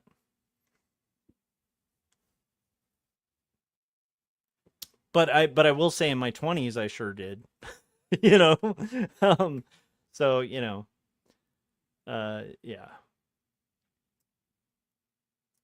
And that's different than if you have a friend who's going through a hard time or something and like, having issues or maybe having a moment, that kind of stuff. But anywho, we are working well into our last panel. Pretty excited about this. I think this page has been coming out really good. This has been a really fun stream, you guys. I really appreciate you hanging out. It's a little longer than I expected. As usual, whenever I'm working on comics, I always underestimate the time it takes to make these things. So I think when I started this in my head, I was like, this will be like a 2-hour stream. But we're going to finish this shading, and most likely tomorrow I'll probably do a stream early where we actually do our colors and stuff. What are you guys working on? I'd love to hear it. I'd love to hear the progress on what you're working on and how that's coming along.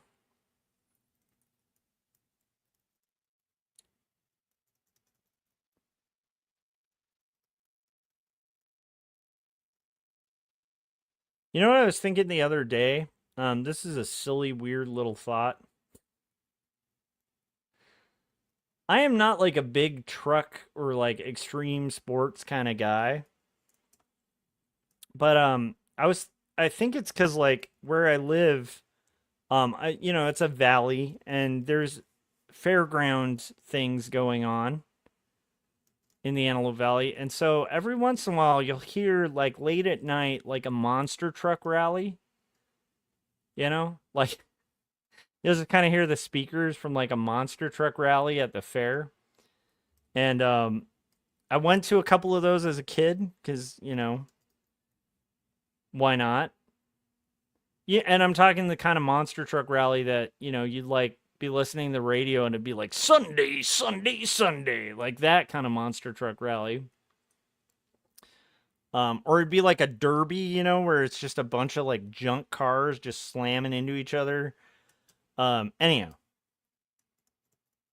So it was like maybe a night or so ago that I heard one locally, and I was thinking to myself, I am like the least, anybody who knows me, Corey can attest to this.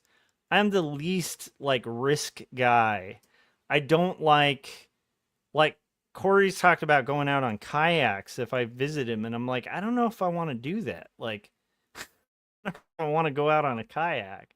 I'm that guy. I'm like the guy who, like, if every friend was like, you know what, guys, we're getting tickets to like jump out of an airplane and parachute, I'd be like, no, don't want to do it.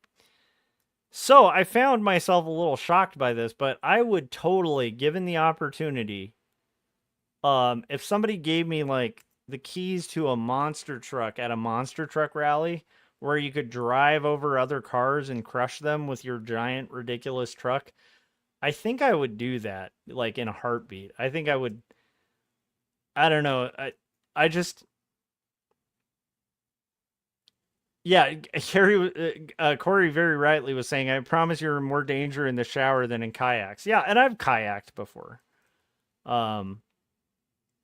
But I'm telling you, man, the second I go kayaking with you, Corey, is when like a giant bear, one of those Yellowstone bears, is just gonna like pop out of nowhere, you know?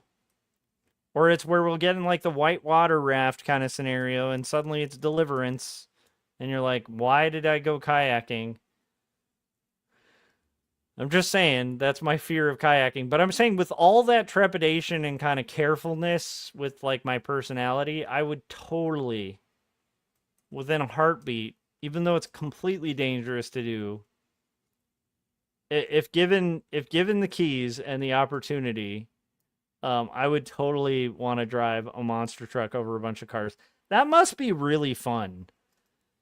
I mean, I can imagine that would be really fun to like drive over a bunch of cars and just hear them crunch under the weight of your ridiculously silly car.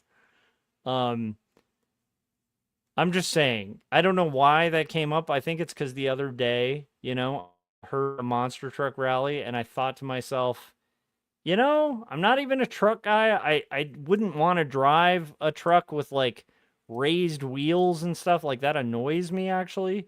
But a monster truck at a monster truck rally is on a whole different level of that sounds really fun. You know? I'm just saying.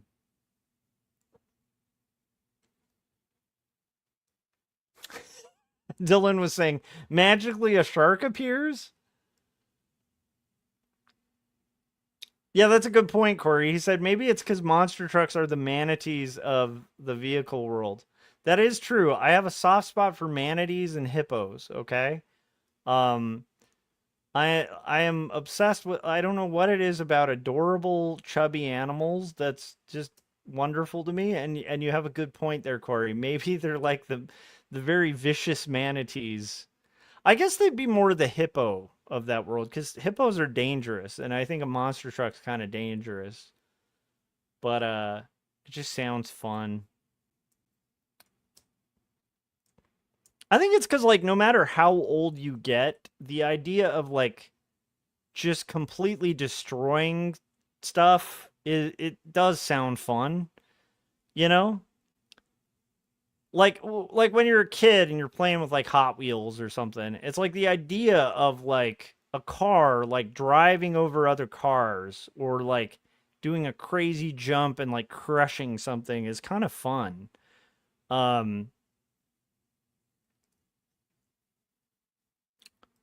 Corey said, I have never seen anyone of any age more delighted watching elephant seals. I'm telling you, man, elephant seals are magical. I think they're the best.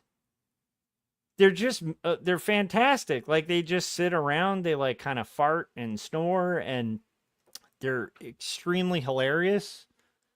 And then occasionally like one will roll over on top of another and they'll get all mad and be like, And I just love the fact that, like, if elephant seals could talk, they'd be like, like they'd talk with, like, you'd hear their jowls while they're talking, you know?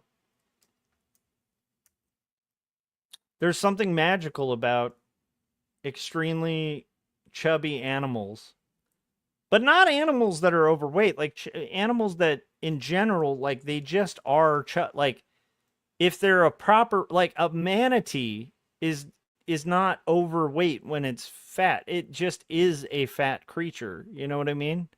It's not like an unhealthy, like, a healthy manatee is not going to be thin. You know what I mean? It's going to look really chubby. A healthy hippopotamus is going to be a big old chubby hippopotamus, you know?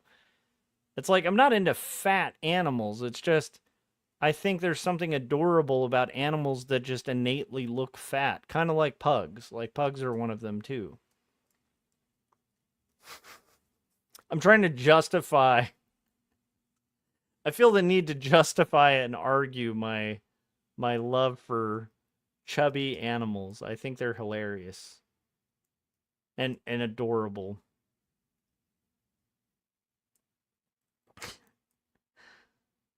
There was this documentary. I think I've talked to you guys about this. My wife and I got all obsessed with this documentary. There was a hippo. Like, there was this couple that lived in Africa. They were, like, on the banks of some big river there that has a lot of hippos. And they have this cabin that was on the banks of it, and they had this hippo that was estranged from its family, who would, like, cruise by their house, and they started, like, feeding the hippo. And before you know it, like, so the hippo's name was Jessica. They named the hippo Jessica. So this hippo would come by, and, like, they'd give it, like, some snacks, and then the hippo would leave. But before you know it, like, they start really, like, caring for this hippo, because it's like it's abandoned by its family and stuff like that. So eventually they get, like, a special couch installed in their home, and they start letting Jessica just come into their house, and they're, like, feeding Jessica, like, these, like, gallons of, like coffee mixed with, like, different things that Jessica likes and stuff. So the family, like, befriends this hippo until the hippo's, like, stronger and older and is able to, like, go off and have a life of her own. My wife and I were watching this just, like, in, like, it was one of the best documentaries I've ever seen in my life. It was magical. Dylan was saying a healthy hippo looks like a brick. So anyhow, I'm just saying, I really, like, ever since I was a kid, I've just thought, like, hippos are fantastic. They're just amazing creatures. But this documentary was so good. Like, my wife and I were just both watching it, just like, can we, like, move to, like, the banks and have, like, a pet hippo named Jessica that we feed, like, you know, gallons of coffee to, and let roam through our house and just reap destruction on our whole, like, because the thing too, like, the couple must have been insane, because, like, of course, having, like, a hippo, like, just storm through your house, like a wild hippo, it, like, you know, would accidentally, like, break the drywall, or, like, knock something over, or, like, break the special bed they made for her and stuff. It's so great. It was just magical. It was wonderful. If you're ever bored, look up Jessica the hippo. It's amazing. Okay, guys, we've been talking about everything. We talked about AI ruining the world. We talked about the problems of capitalism. We talked about all sorts of crazy things. We talked about friend divorces. We talked about everything, guys. Everything under the sun. And now we're almost done with a comic book page of shading. So, if you are watching this, high five yourself, like, you know, pat yourself on the back, because you are awesome and you kept me company. while I worked on this thing. And this page may not have gotten this far without you. Because that's one of the things I love. It's going to sound corny, but one of the things I love about doing these streams is you guys keep me going on a page a little longer than I might have, were I not, entertained with chatting with you guys. So thank you for sticking with me. If you haven't yet, hit that bell so you get notifications when I'm about to go live. Definitely do that, because tomorrow we're going to be coloring this together. Dylan said, be the corny. Exactly. Well, I am corny. I'm very cheesy. That is part of who I am. I embrace it. So what we're going to do now is basically just do this background, and then we're done. So also, if you haven't yet hit like, that always helps. I guess the kids say smash the like button, but I wouldn't encourage you to do that. I don't want you guys ruining your keyboards. Just tap the like button.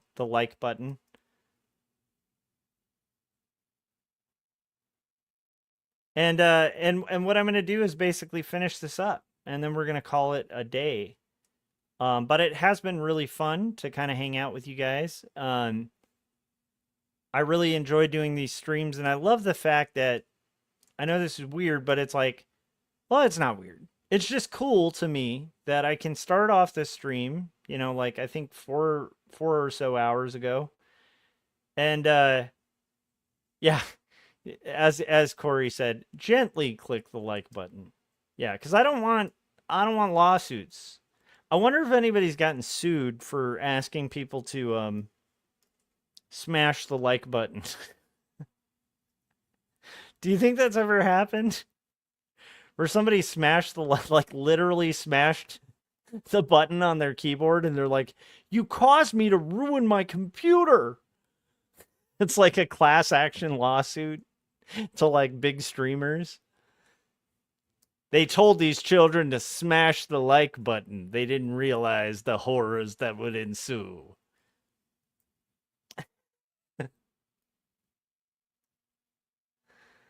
All right, guys.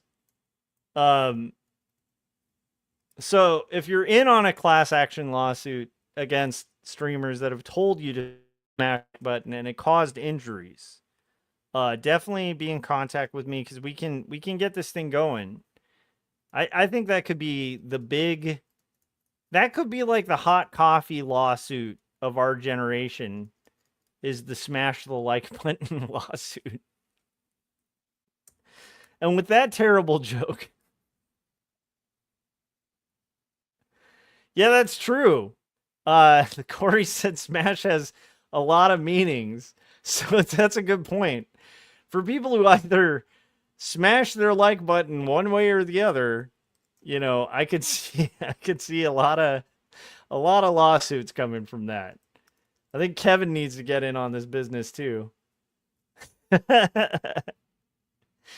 Kevin said, "Hey y'all, I just destroyed the like button with a sick tail flip." And if you were mad that you destroyed the button and you want to take a class action effect against streamers, let me know. We're gonna get this thing going.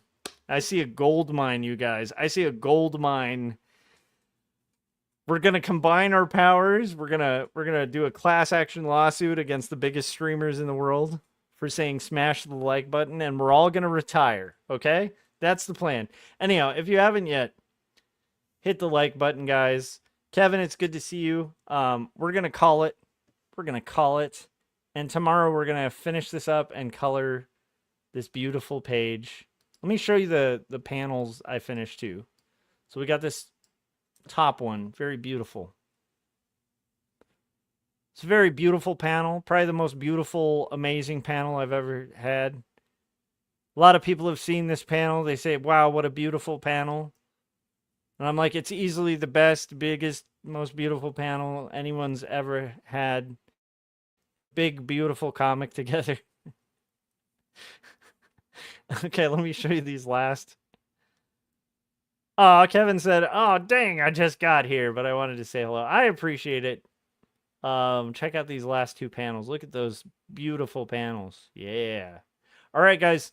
I will see you on the next live stream. I appreciate it. Make sure you guys go through everybody who's in the chats too and check out their art. Amazing artists. I'm getting goofy. I'm gonna go sleep. I'll see you guys later. Thanks for hanging out. Goodbye. Oh no, Scott just joined. All right, well, I'm sorry, Scott, but I'm leaving. I love you guys. Bye. Ladies and gentlemen, let's get ready to crumble! I'm Joshua Kemble, and welcome to Joshua Kemble's live stream. I've been a freelance illustrator and graphic designer for over 20 years. I was an art director for 9 years. And when I'm not art directing and working on illustrations and graphic designs, I'm working on comic books and graphic novels, and that's usually what I do during my streams. And while conversations can go all over the place on this stream, from spicy and entertaining to goofy and silly, one thing stays consistent throughout every stream. I'll always be working on art. So pull up a chair, get your art supplies out, and get ready for an entertaining show that'll keep you company while you work on your own personal art projects. This is Joshua Kemble's Art Stream.